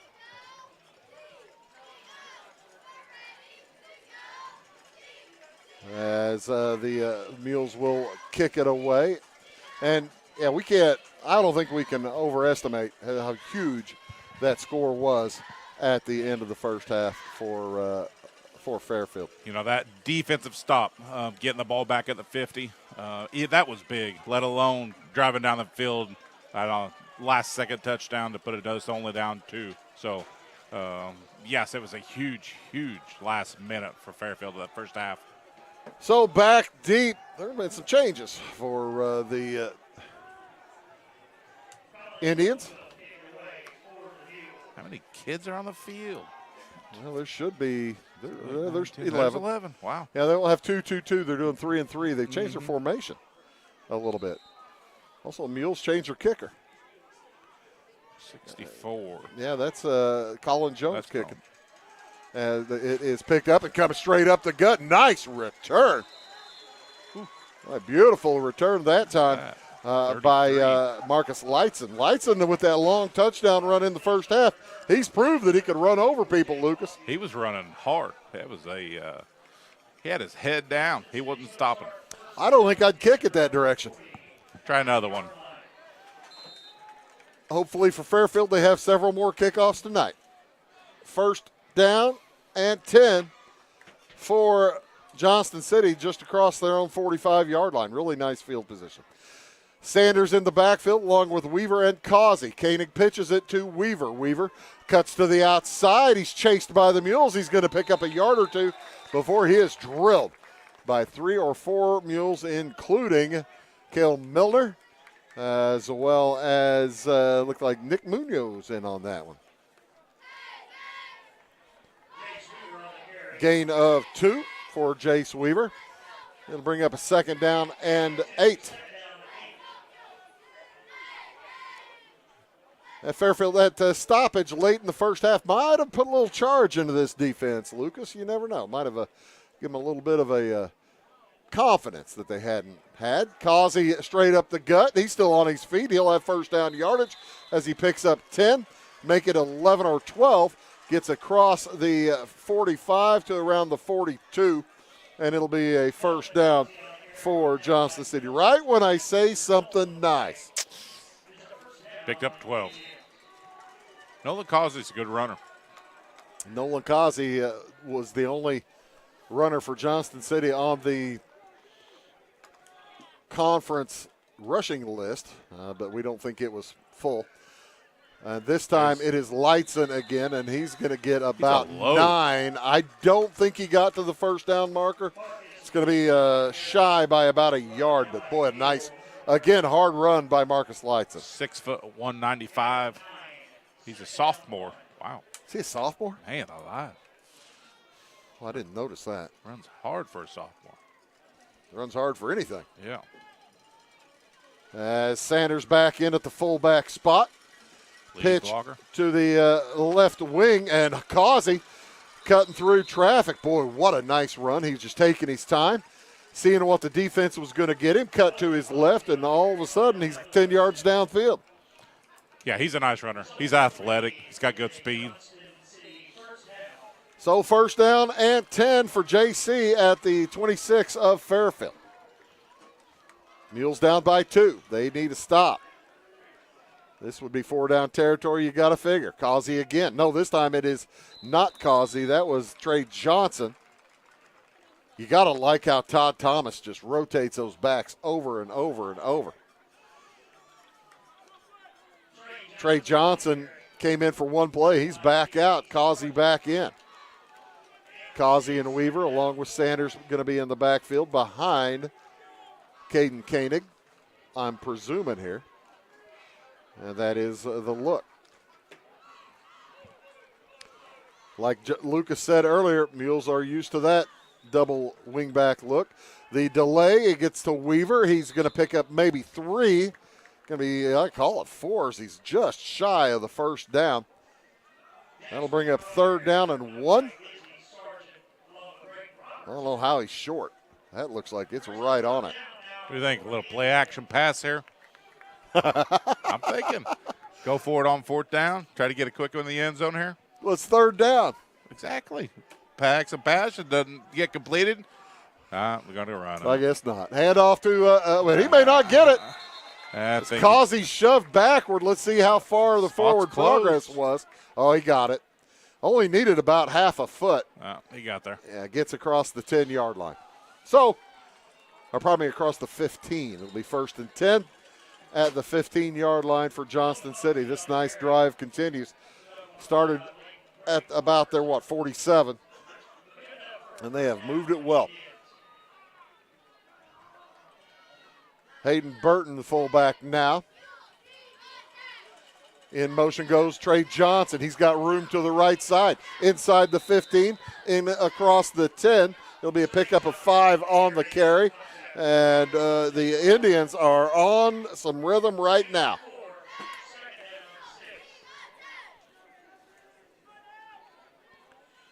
Give him 4 on the carry. It'll be 2nd and 6 at the 11-yard line. Mules defensive line looking to step it up big here.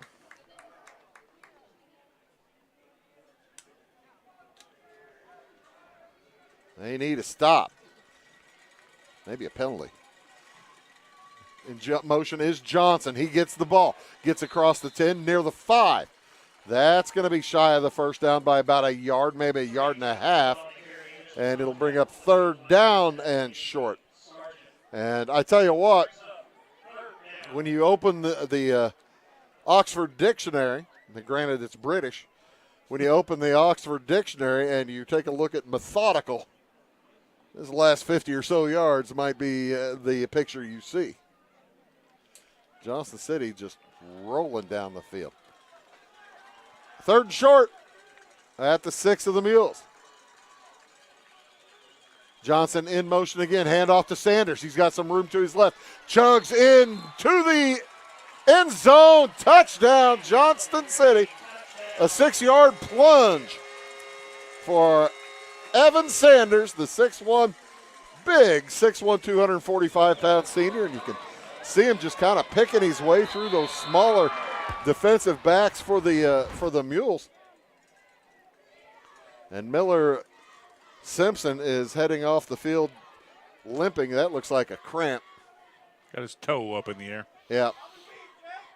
You don't want to see Miller Simpson injured. And it will be the Indians going for two here in a moment as they have taken a 28-20 lead with 7 minutes to go in the third quarter. They are up to the line with 10 seconds on the clock. Pitch again to Causey up the gut. Ooh, it's close. He did not make it. So the Mules able to stay within one score with 7:07 to go in the third quarter. It is Johnston City 28, Fairfield 20. We'll be back after these words. Clay County Hospital is your life-saving connection. We have spent our lives preparing for when you need us. Quality professional care right at home. Our team will support you and your family so you never feel alone. We will make you feel welcome whether you need care, are visiting a loved one, or seeking employment. Clay County Hospital. Professional care, compassionate hearts. Tomorrow. Some fear the uncertainty it brings. Some trust the promise it holds. At Grinnell Mutual, we are always looking forward to tomorrow, growing and innovating. So even if the plans you have for the future aren't the same as the plans that the future holds for you, you can be ready. Because we'll be ready, like we have been for over 100 years. Trust in that. Trust in tomorrow. Talk to your mutual agent today. Your local agent is on the square. Louisville, Clay County Farmers Mutual Insurance. Taking a look inside the Mules return team huddle as I was wondering if Michael Barner is going to go out there and try to return. I haven't seen him come back. You know, he's not going to be deep. It will be Caleb McGill along with Austin Grieve. Yeah, I'm looking for Barner on the side. Oh, there's Barner. Got his jersey off. And also on the sideline, Logan Tollison on crutches with the knee into the stiff cast. Or the soft cast, pardon me. So you don't like seeing that. 7:07 to go in the third. Johnston City leading by a score. Grieve on the left side of the receiving team, deep. And Caleb McGill on the right. As Nick Collum is ready to go with 7:07 to go here in the third quarter.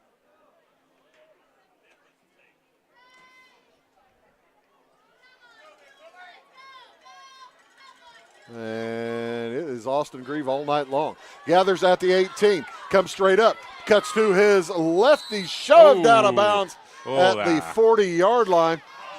And there have been a couple of interesting decisions made by the officials. That was a little sketchier than the first one. Yeah. Flinging them way out of bounds. A cramp over here on the sideline as well. Talk about service.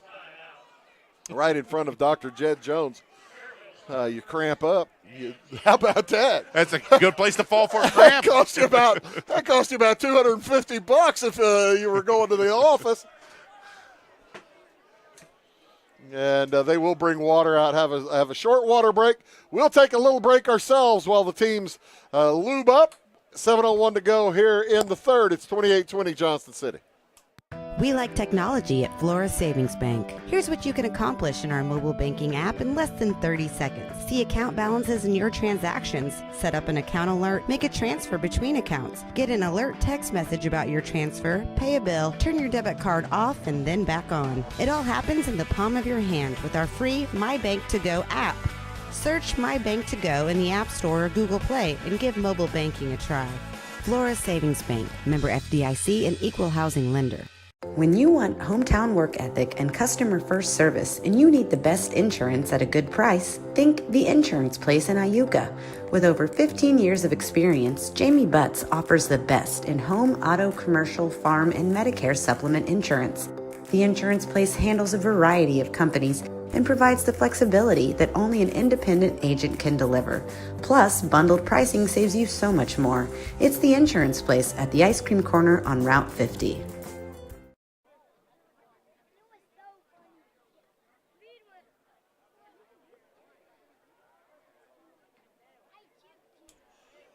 Well, Lucas, what is the current humidity? We were talking about this is kind of a high humidity situation, and there have been cramps, quite a few here on the last few plays. Really, with the also looking at the weather situation, you kind of like them to keep playing. Yeah, this slow down is not helping. There is some rain and some storms on the way. As he's really cramped. Oh, that's that little Weaver kid. Yeah, Weaver having 22. difficulty getting back across the field. Jace Weaver. As he's being assisted by the athletic training 84 staff and one of the coaches. With a 61% humidity out right now, so humidity level is high.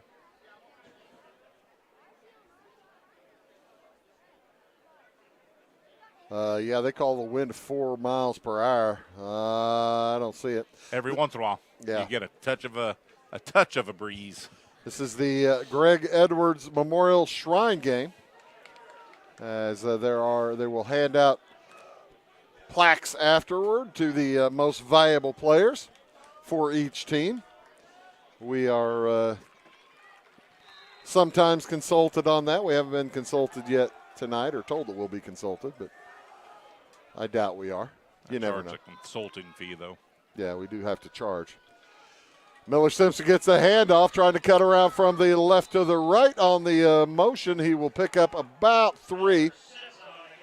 How about, oh my heavens, that was a Titanic scrubble.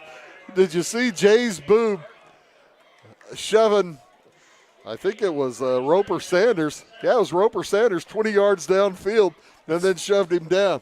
That's 700 pounds worth of human beings there. That's 700 pounds of beef. All they need are the ram horns like the mountain goats. 2nd and 7. Simpson. Oh, it's offsides. Simpson in motion again. Was he drawn off, though? I don't think so. I think Roper Sanders was Roper amped Sanders up to unhappy. Get to hit somebody. He wanted to. I think he wants to hit Jay's boob. Oh, boob must have moved. Oh. False start, Fairfield. I'd have to see that. I didn't see anything. We were looking right at it. I saw Roper jump, and then Fairfield moved. Must not have gotten across the line. That's they're changing the rules on that. At least they are on the NFL level, which doesn't make any sense at all. This whole encroachment, where if you make a sudden movement, you get an encroachment. That just doesn't make sense. If your movement causes the offensive player to move, which is crazy, because if you're offensive player, of course you're going to say it caused you to move. Hand off to Sargent. Nowhere to go. There's Evan Sanders. Loss of 3 on the play. Evan Sanders saw that one coming. I think somebody may have missed a block. It'll be 3rd down and 12, and the Mules running into a whole bunch of nothing here on this drive. They're going to have to see if they can't throw the ball as Jude Carter comes in from the sideline. The 5'10", 160-pound junior quarterback for Fairfield.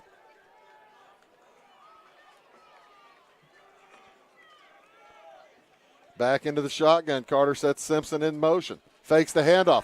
Looks deep. Throws deep over the head of the intended receiver, Caleb McGill. McGill looked like he might have cut that in and cut that up just a little early. So that will bring up 4th down and 15 for Fairfield. We will see the punting unit again. First time for Fairfield.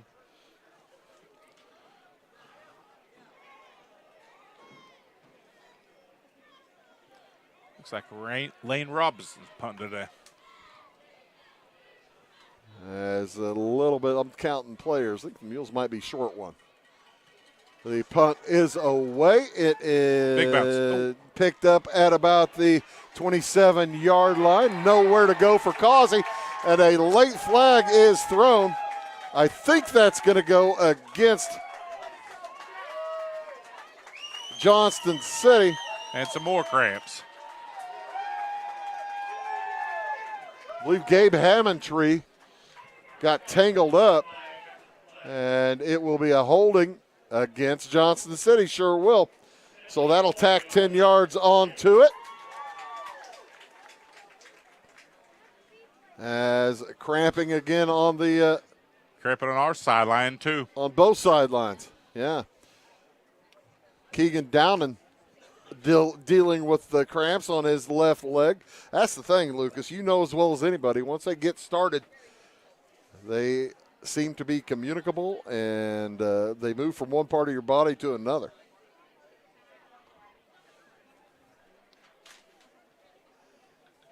And this humidity doing nobody any favors.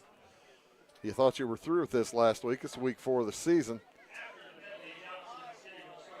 So it'll be 1st and 10 JC back at their own 27-yard line. That was a big penalty. And the thing is, it was 10 yards off the play. There was no need for Hammond Tree to do that. Downfield, not behind the play even. Yeah, 10 yards. I mean, they're ahead. Yeah, ahead where the play was already done. So. As the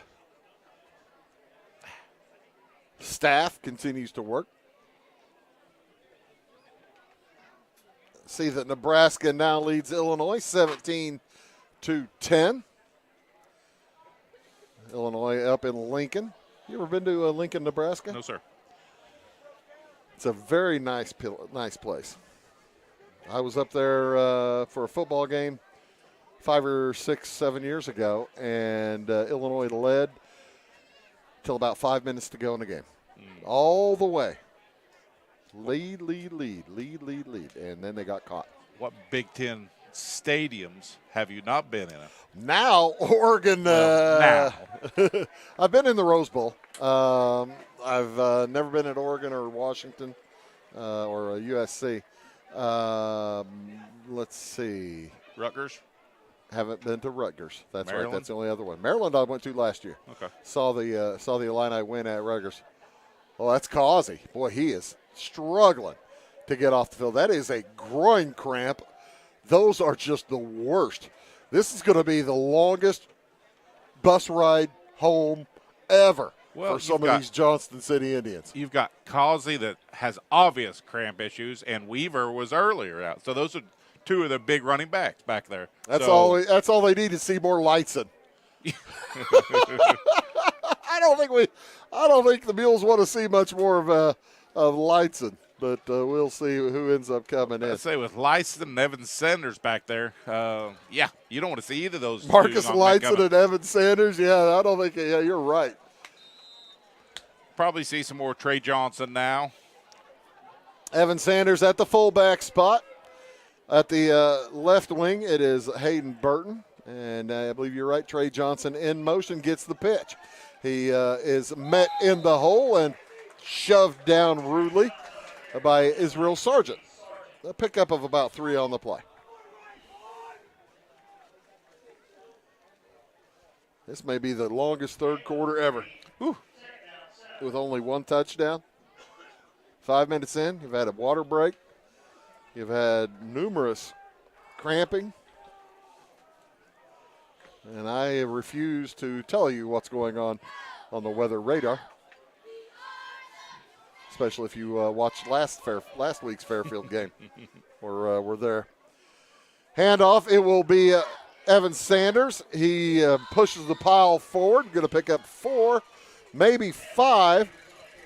Gets out to the 35-yard line. That will bring up a 3rd down and 2. Is he slow to get up? Is that Evan Sanders there? I believe that's Sanders. Ooh. Another running back down for Johnston City. Johnston City had a slew of running backs to start the night, and they have been dealing with cramping issues. I'm watching the sideline. Weaver's still limping down the sideline. I'm not sure this is cramping from Mr. Sanders. As both training staffs on the field again. This is becoming a war of attrition here tonight. Johnston City, the only score here in the second half, as they took the opening kick of the half and drove about 55 yards with it. Scored. Like that was number 9, Blake Peters. He's heading off the field. 210-pound tight end. Yeah, Sanders still out there. Yep. 4:16 to go in the third. Caden Koenig brings the play in from the sideline as he chats with Coach Todd Thomas over there. He's ready to go. Handoff to Sanders up the gut. He looks like he's going to have first down yardage. Needed a long 2 and picks up about 4. 4 or 5 yards per carry for Evan Sanders tonight. He sure has. And that's going to bring up 1st and 10 for the Johnston City at their own 39.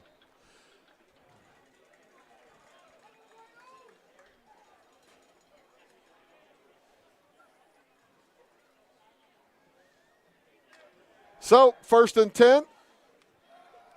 JC going to burn as much clock as they can, Lucas. I think they were looking for a 10-minute drive or something. Fake handoff, the fake pitch, and the ball's loose. It never got loose. Koenig never made the pitch, but he'll go down back in the backfield. It looked like that ball came out, but I think you're right. It sure did. It looks it'll be a loss of about 5. That'll make it 4. Brings up 2nd down and 14. I don't know. I guess he didn't pitch it because the pitch man was going to get hit too. And you may as well just eat the football rather than take the opportunity to lose it. Fairfield saw that last week too, at the end of the game.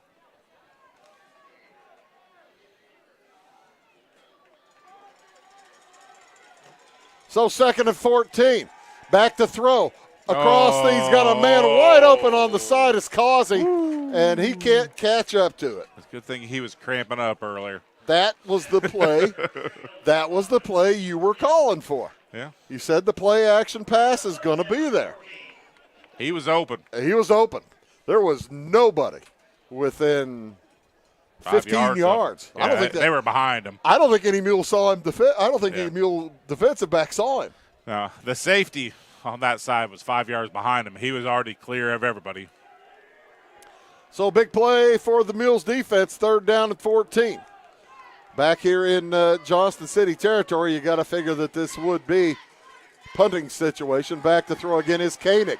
He throws it to the left side. He's got a man. It is caught.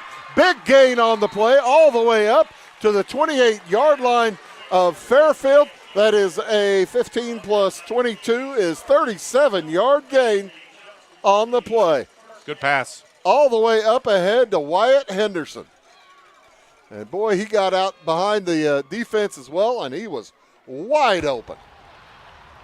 Wyatt Henderson, the right tight end, and from 3rd and 14, the Indians are in business. Boy, the Mules are going to look back on that one and say, doggone it. Handoff to Johnson, follows his quarterback, leading the blocking. Koenig, and he picks up about 3, gets across the 25 into near the 24. Football laying actually the back end of it on the 25-yard line. It'll be 2nd down and 7 here from the 25-yard line of Fairfield. We'll go under 2 minutes to play here in this first half. The reason I've talked about 10-minute drive, Salem had a 10-minute drive and a 9-minute drive last week. We're ahead 14-7 and then gave up 4 touchdowns in a row. Causey trying to find a way through that left side, nowhere to go. He is shoved down hard. And he gets up fine, but I tell you what, the Mules defenders were all over that, including Cale Milner. And maybe a loss on the play, loss of about half a yard. That'll bring up 3rd down and a long 4 for Johnston City.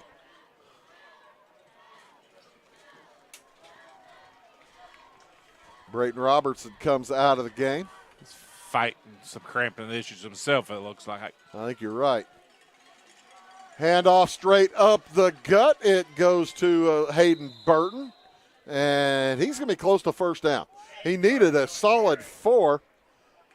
I think he got it. They've stopped the clock like he got it. They haven't moved the chains yet. A flag thrown in very late. Let's see what the flag's all about. Looks like they're backing up. Illegal use of hands against the Indians. That is a big play for the Mules defense. That's a big helper because I think he had 1st down gained. We'll talk things over from the spot of the foul. It'll be 10 yards. And that'll move it. Holding. He had his hand open. He had his hand open, didn't he? He did that, didn't he? Oh, he did that? Yeah. First time he had that. Yeah, first time he did. He changed it. So it's holding. I didn't look second time.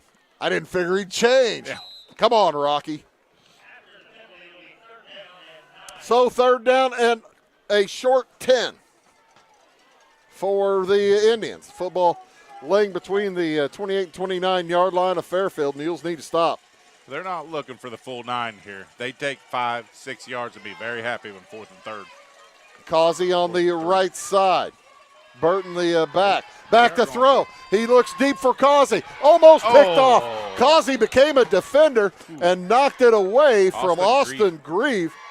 What a nice defense by Grieve. He was right there. So 4th down and 10 for the Indians. They don't have a field goal kicker. They will certainly go for it here in Mules territory. Big stop here for Fairfield. They can get it. Still only down 1 score. The Mules talking to their defensive line, seeing if they can't get a surge into the backfield. Get some penetration, get on Koenig. Time just about wasted on this play clock. Back to throw is Koenig. Looks to his left. It's the screen. It is caught. Plenty of room. First down. Still on his feet. And did he get in? Touch. No signal. Well, no signal. There it is. Touchdown, Johnston City. On 4th down and 9, they go 29 yards for the touchdown to put them up 2 scores. You got to be kidding me. Screen to the backside, and boy, did he have some blockers out in front of him. Breaks through traffic there. Good effort at the end zone by Lane Robson, trying to keep him out, but unable to do so.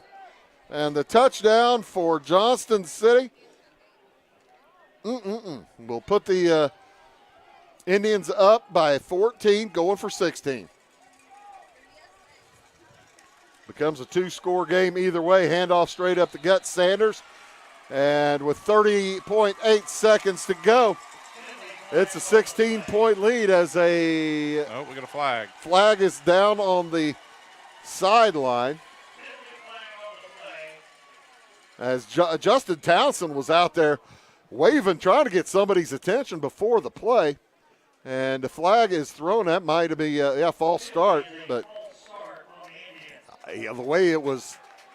the way Coach Townsend was out there trying to get somebody's attention, really seemed like there's 13 or 14 players on the field for JC. Either way, that will take away those 2 points, and we'll try it again with Johnston City now sitting at the 8-yard line. Johnston City has scored 2 touchdowns on 4th downs. 4th and long.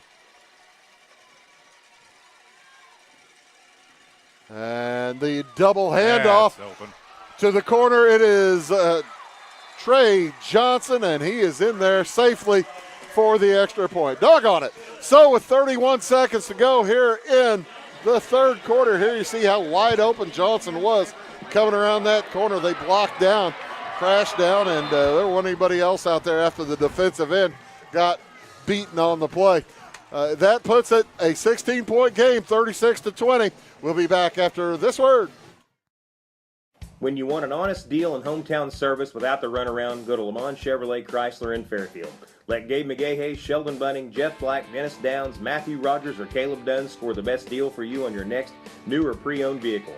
Parts and service departments with factory-trained technicians and express lane and state-of-the-art tire and alignment technology. Lamont always inspects your battery, antifreeze, wipers, and tires for free. We want you prepared for the open road ahead.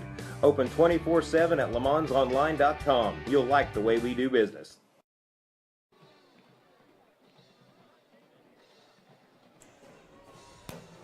(36-30). Lead back to 16 for the Johnston City Indians. And boy, that's a big one, Lucas. That fourth down play, you know the Fairfield defense would like to have another crack at that one. You know, we had a chance at the pick on the third. Austin Grieve making a great play on and then unfortunately fourth down, we couldn't stop him.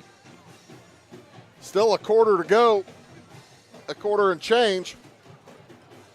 As that third quarter, one of the longest in recent memory. You mean the third quarter we're still in? Yeah, the third quarter we're still in. That's right. With just 2 touchdowns, one of the longest in recent memory.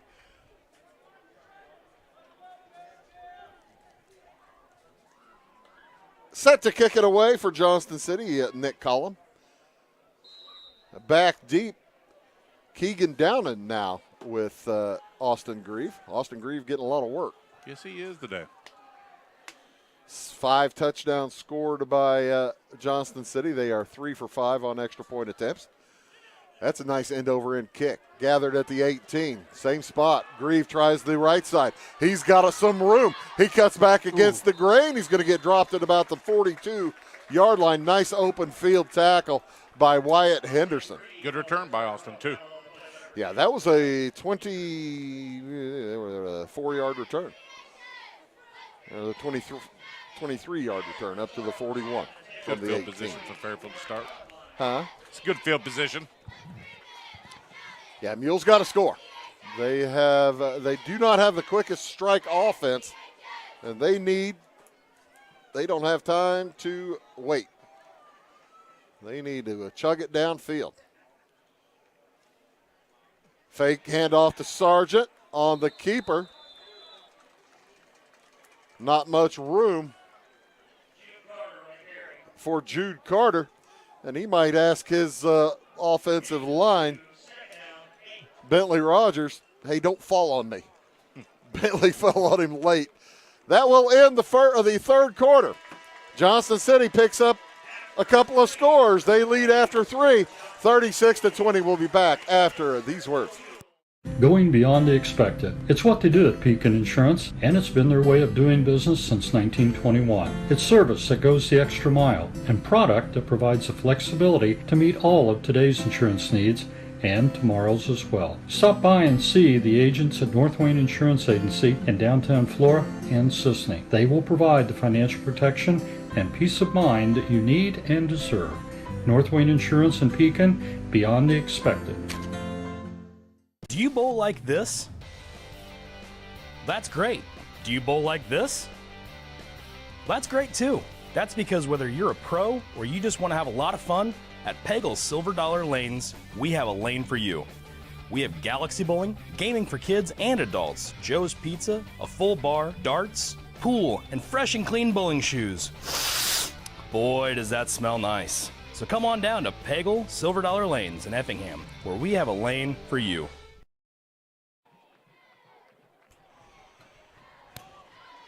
So Mules looking at a second down and about 8 from their own 43-yard line as we are set to begin this fourth quarter of action. Been a good ball game, back and forth till that third quarter, and Johnston City kind of extended their will, didn't they? Huh? Yeah, scored 2 touchdowns in the fourth, really opened up the score a little bit on us. In the third? Excuse me, the third, yes. Felt like 2 quarters. Hand off to Sargent, and he's not going to get back to the line of scrimmage. I tell you what, without Logan Tullis in the lineup, it is really cutting down the number of options that the Fairfield Mules have, Lucas, and that's a big deal. They have been running Izzy Sargent left, Izzy Sargent right. He has been the workhorse. Third down and 8.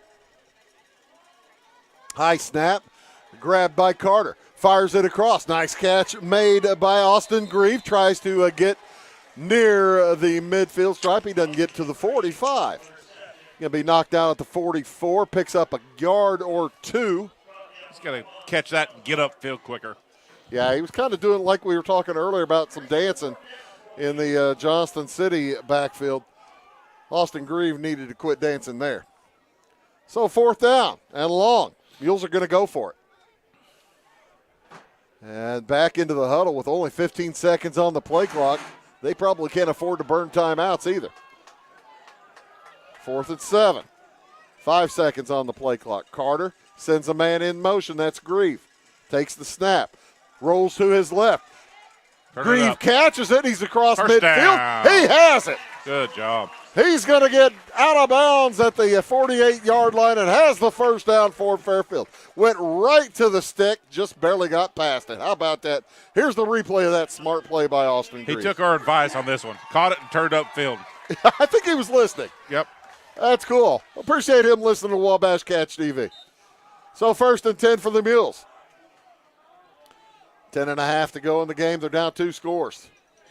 Got to score at every opportunity. Oh, good. Hand off to Sargent. He's able to avoid the first tackler, not the second and third.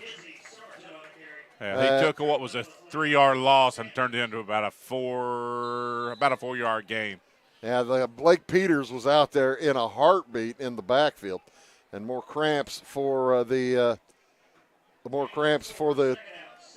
Indians. Might be pickle juice time, huh? As they are going to take a water break. We're going to take the water break as well. 10:18 to go in the game. We'll be back after these words. My grandfather, Carol Rush, opened Rush Appliance in October of 1949.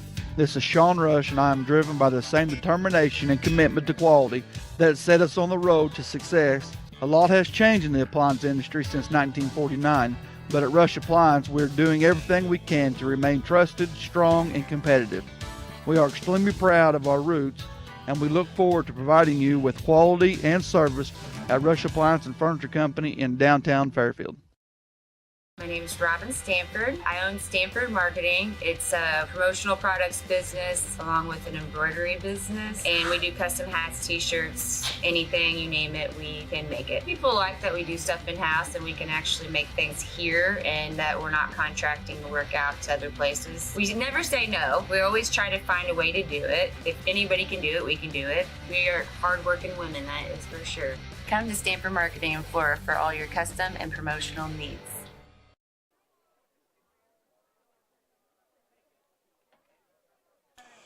36-20, the score here, as we are told that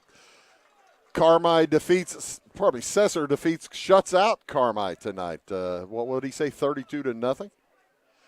That makes things interesting for next week as the Mules travel to Carmi after having lost to Cesar by just 2.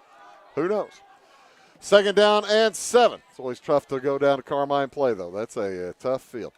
Handoff straight up the gut. Nice. Plenty of room for Izzy Sargent. He is going to get near a first down and having to come out after losing his helmet on the play. Bentley Rogers. He didn't lose it himself, so somewhere along the line his helmet was ripped off his head. Yeah, unless they call a penalty, though, he lost it himself. That's the thing. I don't think they just fall off on their own, Bruce. I'm telling you, if there's no penalty, he's got to leave. 3rd and 1. Under 10 minutes to go in the game. Sargent has the first down. He's going to pick up a yard, maybe 2. Met in the hole, driven backwards. Boy, nice hit. That was Jesse Pugh in on that, along with Blake Peters. But Sargent able to get across here. You see a good view of that play from the before. The Sargent cutting up the middle where we were trying to see how the helmet came off. Thank you very much, Ty. I think that just got bounced off. You didn't see it, did you? No, I was looking at the field. 1st and 10 for the Mules. Fake hand off to Sargent as Carter tries to get around. There's the horse collar. Ooh. There's the horse collar I've been waiting for. As Evan Sanders going to get called for the horse collar, dragging down Jude Carter from behind. Personal foul, horse collar. And I tell you what, Justin Townsend pretty adamant down on the sideline that he wants to take that penalty. I believe he had that call. He knew it. I believe he knew it. So it's a 15-yard penalty. It'll be a first down for the Mules. And Evan Sanders got up and looked at the official. What'd I do? Well, you grabbed him by the collar, the back, with both hands and slung him down. That one hand's bad enough. Two hands are even worse. He had to make sure he was getting him down. I guess so. You're going to get your money's worth. Handoff to Sargent around left end. He's going to pick up maybe 5 across the 20, maybe to the 18-yard line. Good pickup. Still plenty of time for Fairfield. They have 3 timeouts remaining, as does Johnston City. Nobody burning timeouts here in the second half. Everybody's keeping them like gold. Second down and a long 5.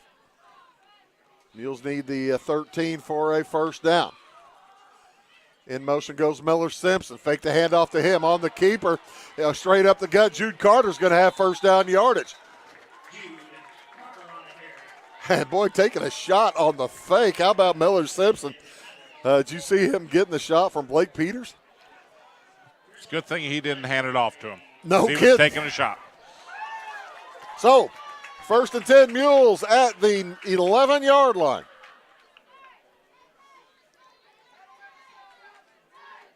The 11-yard line of Johnston City.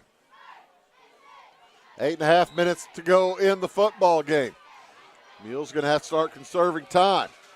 But this has been a nice drive. Efficient. In motion again is Miller Simpson. This time they give it to him. He cuts inside his blocker. He's going to get inside the 10. Call it the 8.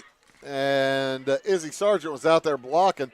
Looked like he might have gotten rolled up on. He gets up and walks back to the huddle with no pain. I think if he bounces that outside, he may score.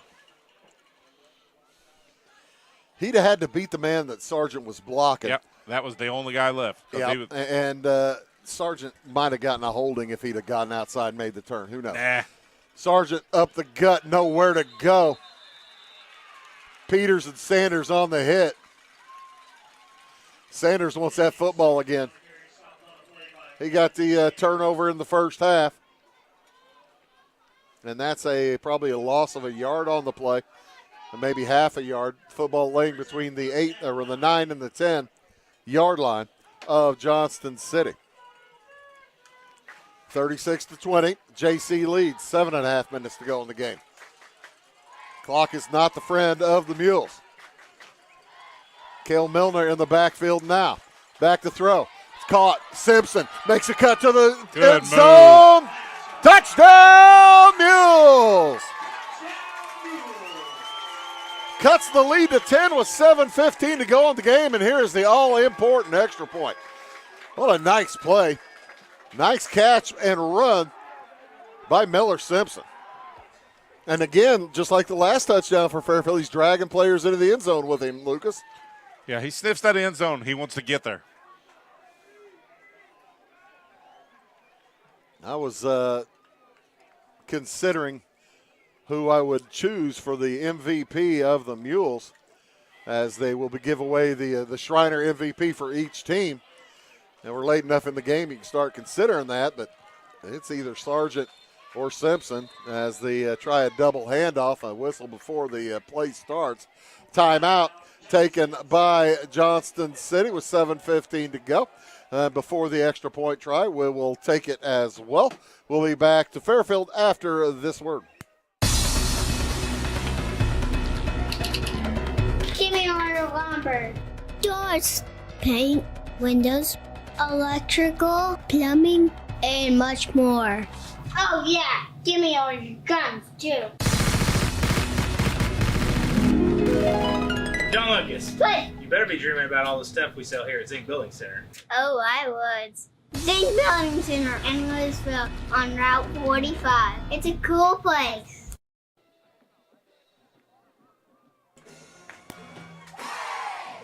Third quarter up in Lincoln. Nebraska leads Illinois 17-10.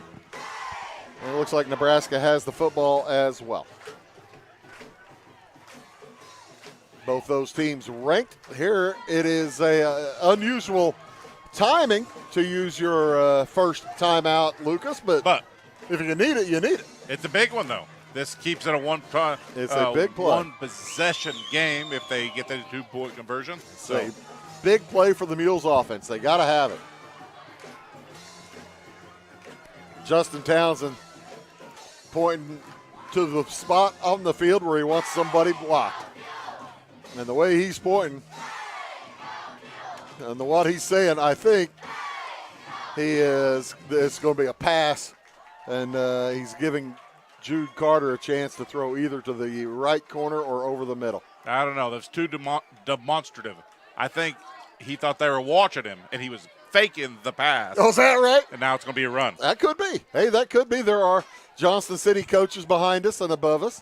I did watch that Stallions thing on Netflix about the Michigan scandal. It's good. I watched about 20 minutes of it and couldn't get back in. I'll get it, though.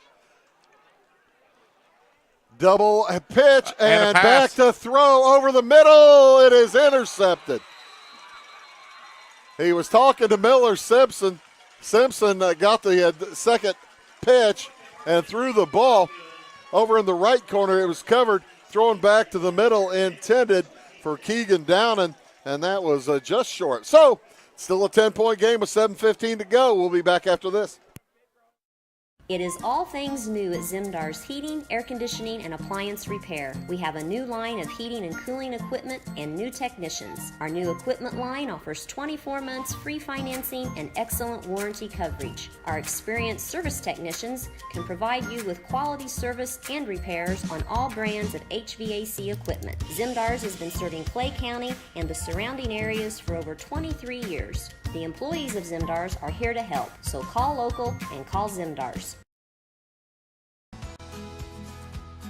When a Fairfield fire truck needs a repair, Cam's there to keep things rolling.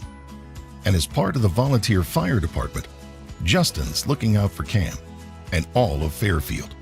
Everyone supports each other, and Wayne White Electric Cooperative supports them all, with safe, reliable power for every one of our members. It's why REMCs exist, and together, it all works.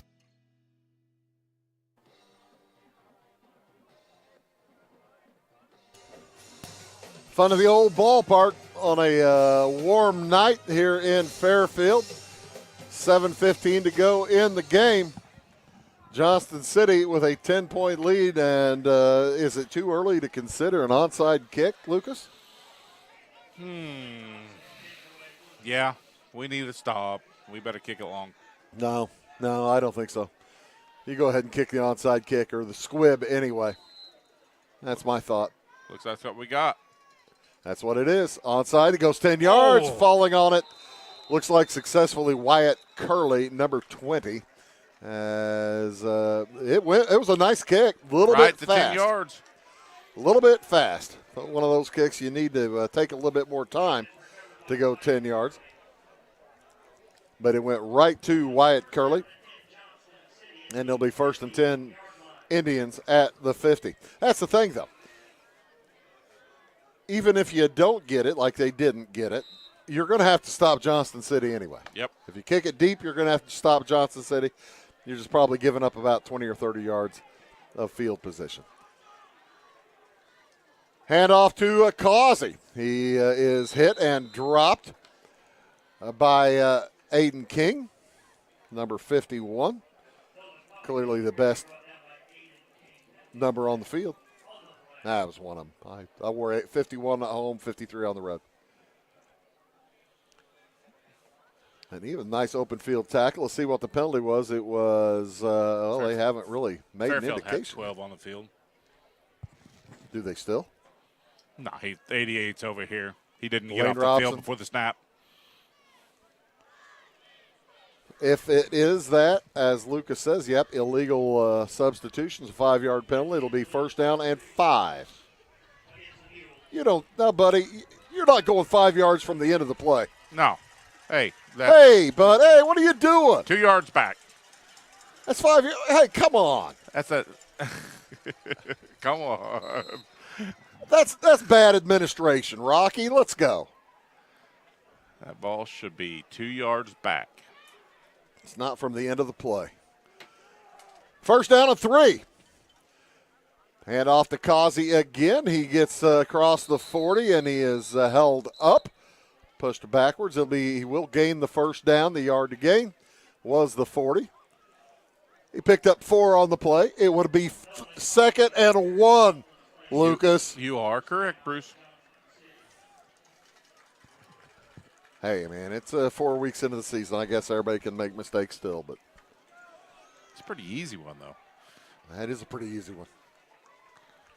Then again, I took the class 40 years ago. Did you? 37 years ago, yeah. Probably 30. It was 1986. I needed an A at college. Can you believe that? There's 5 yards coming to the Mules. Now it would be 2nd and 6. That's right. 1st and 15 is what it's going to be instead, though. Yeah, at the University of Illinois, they had a 8-week football officiating and an 8-week basketball officiating. I took them both. And well, you should. I took a course at Greenville called History of the Future. It was a fantastic course. I enjoyed it. 1st and 15. Johnston in motion, gets the handoff, cuts a get back against it. He's going to get back to the original line of scrimmage on this, short of the original. He picks up 4. 3rd and 1. Would be. Yeah, now you got the count going, don't you? Yeah. That would be 3rd and 1. I want to see if they're going to get there. I don't think they will. 2nd down and 12, however, in actuality. Football laying at the 41. They need the 29 for a 1st down. And they will let the clock burn just about every second possible. Can't blame them there. 5 seconds left on the play clock. Johnson gets the pitch, tries to get around the right side. Get out there. Defense. Got him. And there's the horse collar. There's the horse collar on Lane Robson. Dang. Well, good for the goose is good for the gander right there. I'm just glad nobody's injured on that. Causey won the man tackle. That was Johnson going around the edge. He's fortunate that his feet went in a face mask.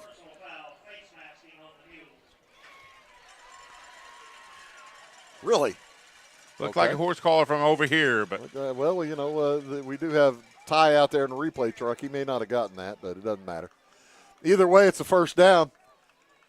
A personal foul, automatic 1st down. that was a big play, though, Bruce. Yes, it was.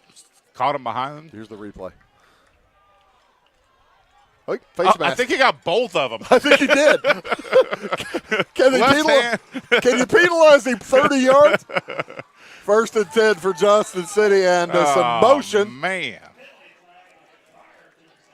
And it'll be a false start again against Johnston City. I tell you what, they're trying to keep Fairfield in it here. Got a little sloppy. Both a face mask and a. We weren't wrong. We weren't wrong. It was a horse collar and a face mask. Oh, heavens. Start the clock after the penalty. And they will let 25 seconds burn off before they snap it this time. It's going to be under 4 minutes. Mules have 3 timeouts remaining. They trail by 10. Got to have the football. Johnston City making it very difficult. Handoff straight up the gut. Evan Sanders. Boy, he will just run hard. He's a load. 1st and 15. He's going to get to the 29-yard line. Picks up about 5, just shy of 5.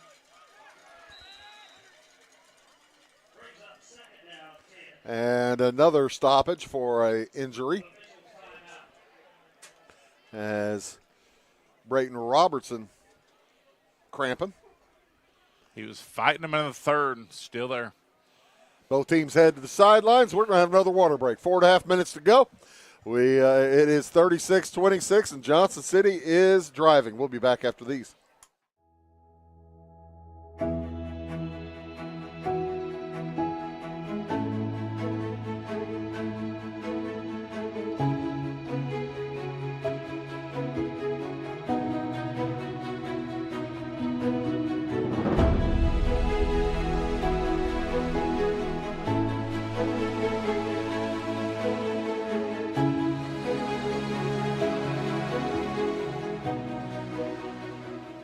At your locally owned Napa Auto Parts stores in Flora and Louisville, you can count on experts to have the solutions to keep you running on the road or in the field.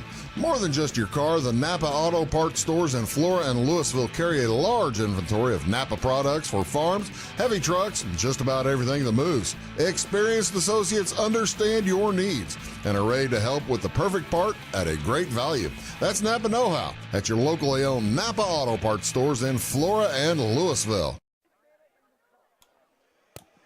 Johnston City leads Fairfield 36-26, second down and 10 facing the Indians. And with 4.5 minutes to go, you got to figure Coach Townsend's probably going to go to the timeout pocket here pretty soon, don't you think, Lucas? He's still got all three of them, so he's going to have to start utilizing them. It's a two-score game. They got to get the ball back in and score in a hurry. Start the clock after the water break timeout. And so Caden Koenig wisely just stands up, says, hey, let's let 25 seconds burn off. That is that's a pretty smart play. Caden Koenig, a junior quarterback. Now under center. Second down and 10. Causey in motion. Gets the handoff, cuts back to his left. He's going to get across the 25 or to the 25. And there will bring up a third down and 5. Almost certainly 4 down area here for Johnston City. Absolutely. And they won't have to snap it until we're under 3.5. Coach Townsend trying to save timeouts for the should they get the football back, I think. But I bet if they get another first down, he's going to have to go to the timeout pocket. 3rd and 6. In motion is Causey. Handoff to Sanders. He's going to pick up about 2 or 3. And now timeout is taken by Fairfield. With 3:22 to go, Fairfield will take their first timeout, 2 remaining.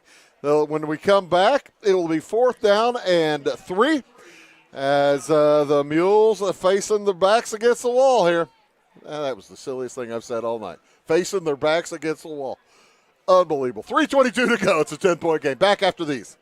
Why are more people heating their homes with FS Propane? Because it's better to work with a company that lives and works in the same community that you do. This is Aaron Cummins, your local Clay County FS Propane specialist with South Central FS. South Central is a 9-county cooperative with highly trained employees that are dedicated to providing our residential, commercial, and agricultural customers a safe and reliable propane supply. Contact your local South Central FS Propane specialist or visit us online at southcentralfs.com. For nearly 40 years, family-owned Little Egypt Golf Cars has been dedicated to serving Southern Illinois' golf and utility car needs. We have a brand new state-of-the-art facility located along I-57 in Salem. Our interactive showroom displays all of the latest accessories and vehicle designs. We offer new and used vehicle sales, a full parts and service department, and a rental fleet of over 600 vehicles. Whether it's riding in style on the course, cruising with the family, or having a rugged vehicle on the job site, we have you covered. Proudly serving Illinois and Missouri with 3 locations. So the Mules take their first timeout. They need a stop here on 4th down and 3. If they don't get one, the Indians will burn another probably minute anyway, even with the Mules taking a couple of timeouts. They have 2 remaining, 3:22 to go, 2-score game. They need the 19 for a first down. Koenig under center. Sets Causey in motion. Hands it to Sanders. He just chugs forward. He's got it, but a flag is thrown. Wow. What a run. And I think that's coming back. I don't believe that's going to count. That was a hard run. You bet. Oh, man. Officials are talking. And with 3:16 to go in the contest, this is a big play, big call. Give us the indication, Mr. Hull. Holding against Johnston City. That will help the Mules. So that'll push it back from about, if it's a spot foul, he's standing right at the 19 or so. So that should push it back to the 28, depending where he was standing. 29. Okay, he was staying at the 19. Puts it back at the 19. 4th and 10. That's a big play. That just put a light at the end of the tunnel there, Lucas. Fairfield now with an opportunity. And the clock will roll following the penalty on a run. And again, the Indians will take their time. 10 seconds left on the play clock as they break their huddle. 6 seconds now. Double reverse. Causey's got some room on the right side. This has worked all night long. And he's going to have a first down, but there's a flag again behind the penalty, or behind the play. Couple of them. I think they are both on Blake Peters. Blake Peters got tangled up over there with Nick Munoz.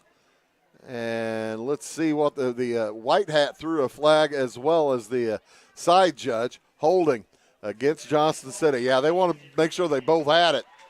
And that'll move the Indians back another 10. So the Mules are going to get it back with probably about 2:20 to go if they can hold them here on 4th and 20. Maybe. They keep getting penalties. They keep pushing it back.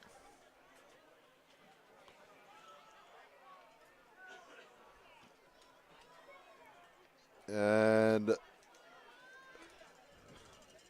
there's an injured Indian on the field. Coach Townsend might want the results of the play. If he was stopped shy of the first down, I'm not certain if he was stopped shy of the first down on the play. You can't replay 4th down if it's a penalty. It'd be Fairfield ball, Rocky.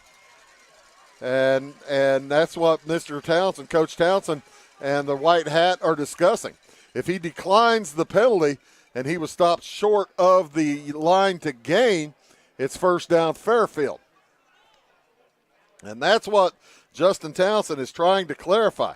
Now the official is going to go talk to his other officials, make sure that they're going to talk to make sure the Indians haven't moved, or pardon me, the chain gang hasn't moved the spot from the chain, and that looks shy of the first down. It looks like where he's standing. Take a look, have Bill take a look at where the ball is, Ty. That looks shy of the first down, and he's not going to have it.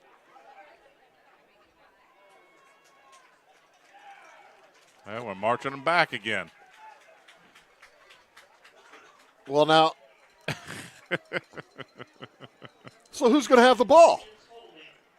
It looks like Johnston City, another 4th down play. They must have said it was a first down then. Okay. They must have said that was a first down. Oh, man. Yeah, that's not cool. Timeout taken by the Mules. They need to stop the clock as they were going to rewind it there. And with 2:46 to go in the ball game, weird things have happened, and the weird magnet is on in Fairfield. We'll be back right after this. Take a trip to Old Mexico with the whole family without ever leaving Southern Illinois. It's La Fuente Mexican Restaurants in Fairfield, Flora, and Mount Vernon. La Fuente's authentic Mexican cuisine will delight every appetite, from sizzling fajitas to tasty tacos to the best burritos this side of the Rio Grande. La Fuente Mexican Restaurants in Fairfield, Flora, and Mount Vernon. Briscoe Surplus Sales on the northeast edge of Flora is your one-stop do-it-all shop. Looking for rugged boots and footwear from great brands like Lacrosse, Rocky, and Carolina? They're there. How about top-notch small engine parts and service? Briscoe Surplus Sales has it. Whether you're wiring your switches or switching your wiring, Briscoe Surplus Sales has the solution and the know-how to help you get the job done right the first time. Briscoe Surplus Sales, your one-stop do-it-all shop. 2 minutes, 46 seconds to go in the football game. The Mules down to one timeout. 4th down and looks like about 18 for the Indians at the Fairfield 37-yard line. We have, I will watch it later and see if I was right on that call or not. 4th and 18. Under center goes Caden Koenig. He will throw. That's the screen. Oh, boy. It is caught, and Weaver busts through the hole. He's going to have the first down. Busts through his blocks, and he's cramped again. He made a good play. I don't know. I haven't seen him be able to walk for the last half an hour. He didn't walk on that one. He didn't walk on that. He sprinted down the sideline, and he picks up the first down for Johnston City. Gets out of bounds. He's cramping again on the field, but they needed 18. They got 19. Got to the 18-yard line of Fairfield. It'll be 1st and 10. JC at the Mules 18-yard line when we return to play as another cramp going on this humid night. Pickle juice is the cure to that, right? Is it? Aren't you supposed to drink pickle juice beforehand? And during? And after? During? Handoff up the gut. Looked like Sanders. And the Mules will burn their final timeout after a gain of 2. Tell you what we'll do. We'll take a quick timeout as well. We'll see if we can't check from scores from around the area. And we'll be back here on Wabash Catch TV right after this word.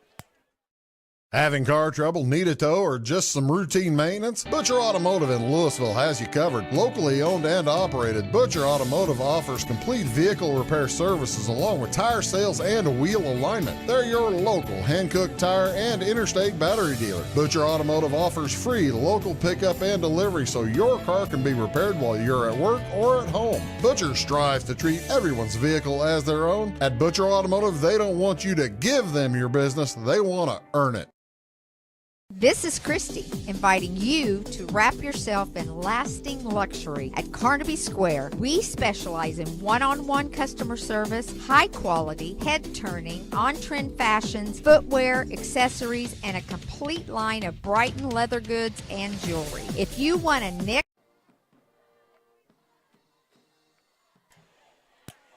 back we are with 2:29 to go. Fairfield now out of timeouts. The Indians with 2.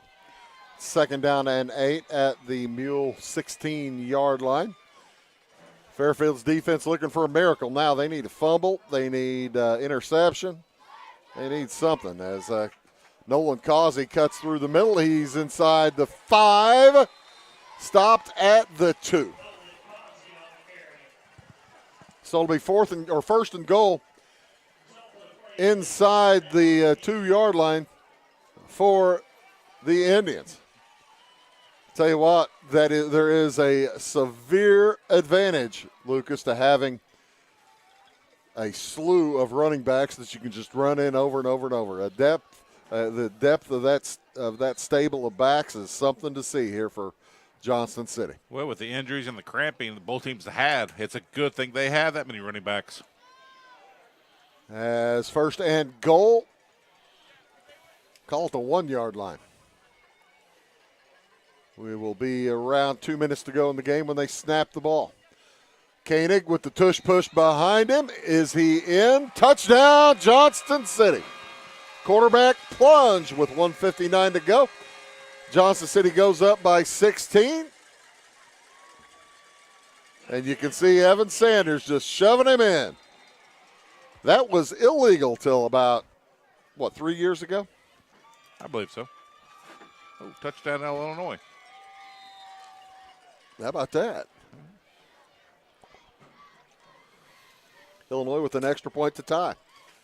2 minutes to go here. How much time in the Illinois game? Third quarter, just about 2 minutes left in the third. Pitch to the big man, Marcus Leetzen. And his 2-point conversion is good with 1:59 to go in the contest. The Mules are down 3 scores now. It has been a big second half for the Johnston City Indians. They led by 2 at halftime. We'll keep it right here. They led by 2 at halftime, 22-20. They've scored 22 points here in the second half as well. Good consistency, I guess. On Johnston City's side, Fairfield unable to take advantage of all their opportunities, however. Johnston City's ran the ball well, hasn't turned it over. Played solid defense. So you win football games that way. That's how you win football games. That's exactly how you win football games. You don't turn the ball over. You run it, throw it when necessary, and their little bubble screens have been tremendously tough on the Mules. As Breakin' Cavachi back on the field. He was heading the wrong way. Ooh, got some lights in the sky. Stop. Bruce. Just saying. Did you see the officials all look down?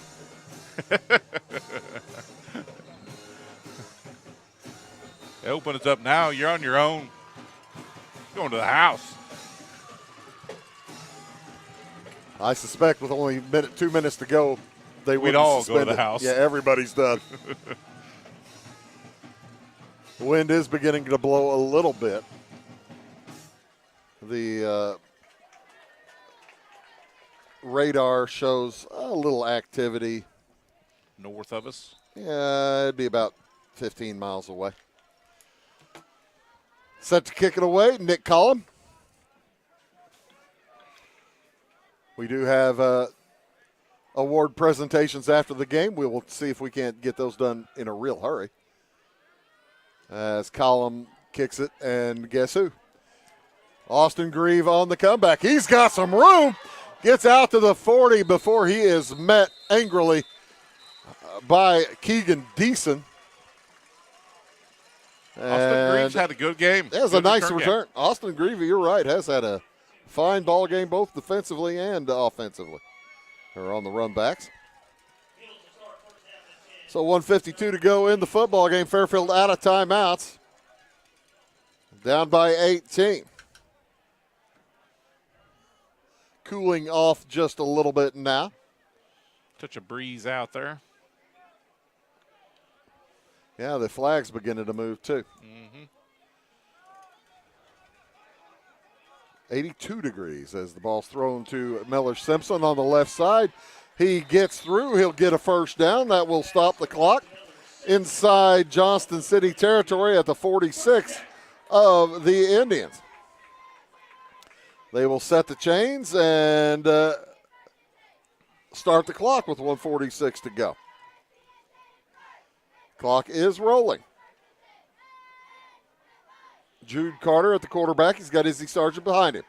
Screen to the right side is incomplete. Intended for Austin Grieve.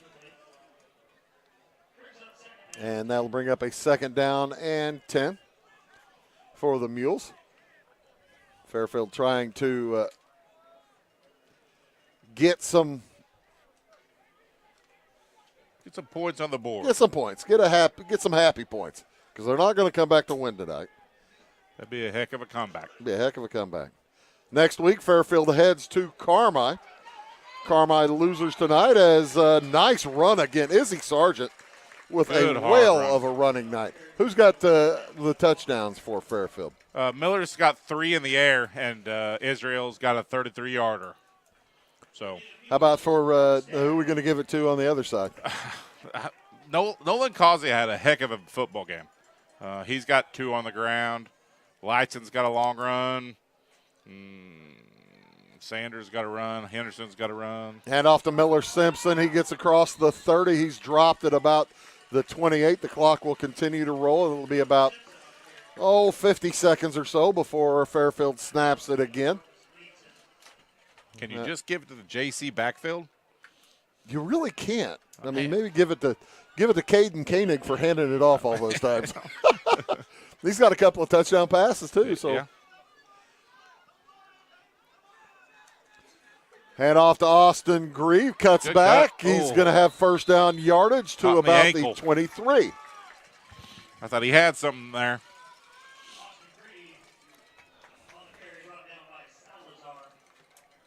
And they will start the clock with 41 seconds to go. Mules trying to get a final score. They trail it here by 18. No game on next Friday night. All of our teams are out of town. As we will be. Where were we Monday? Monday we'll have volleyball at Wayne City, NCOE at volleyball at Salem, Mount Vernon at Salem. Tuesday, Altamont's at South Central. Wednesday, it's Roxana at Salem. By the way, the Altamont at South Central game is at 4:30. That's baseball. Thursday, a doubleheader of volleyball. 2 different games going on. Fake handoff to Sargent. Back to throw to the end zone, intended for Robson. It is incomplete. That will bring up a 3rd down and 10. And 21 seconds to go.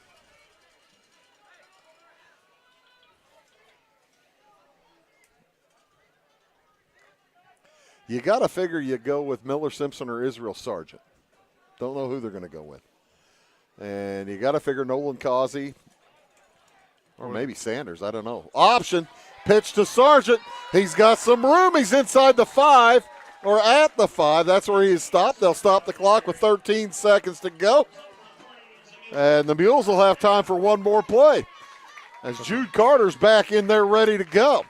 Looking for the backdoor cover.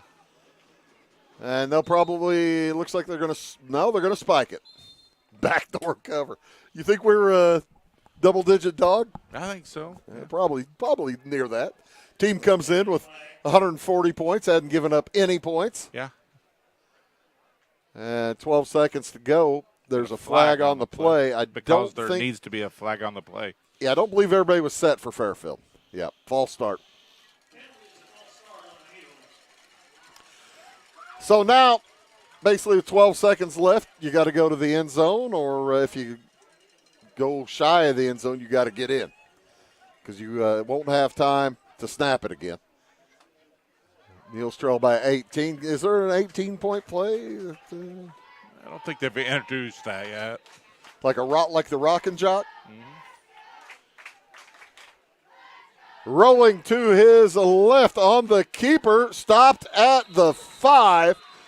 The clock will continue to run, and the Mules made it close at the end, but a dominant second half for Johnston City, and they take it here tonight, 44-26. Fairfield falls on the season to 2-2. Johnston City improves to 4-4.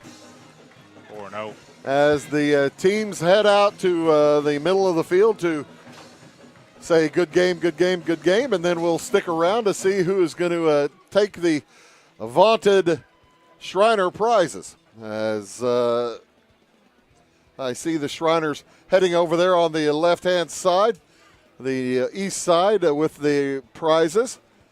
I don't know who's got the they were probably bringing the names up, Billy, to tell. And there's that great touchdown catch. That was an outstanding catch by Wyatt Henderson. Catch and run. Greg Edwards' family also walking out onto the field. There's another touchdown there for Trey Johnson. Extra point, pardon me. Here is the nice toss to Austin Grieve. Gets across midfield late. As the Shriners out there on the field, the Johnston City players will go to their 30. The Mules players will go to their 30. And we will see who wins the hardware as well as the presentation of the Shriners Trophy here in Fairfield tonight. As you see them out there. There's the Greg Edwards family. I see several of his brothers and sisters. There's a daughter out there, at least one. Riley must be in on the road because I don't see Jill or Riley. Do you? No, I don't. Volleyball play over in Vincennes. Yeah, as Bob Edwards is out there, along with Bill Edwards, Greg's older brother. Of course, if you don't know, ladies and gentlemen, Greg Edwards passed away about 6 years ago. He was, might have been longer than that now. He was a outstanding athlete at Fairfield for years.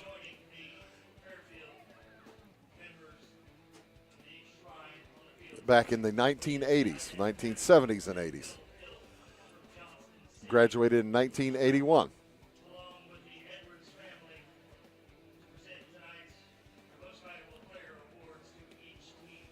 MVP awards to be presented here.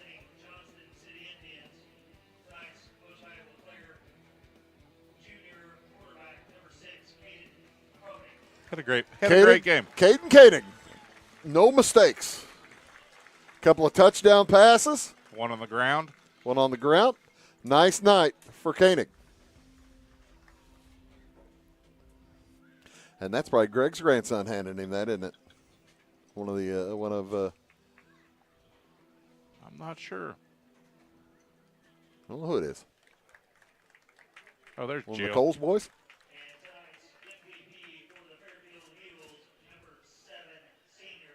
Izzy Sargent, the recipient for the Fairfield Mules.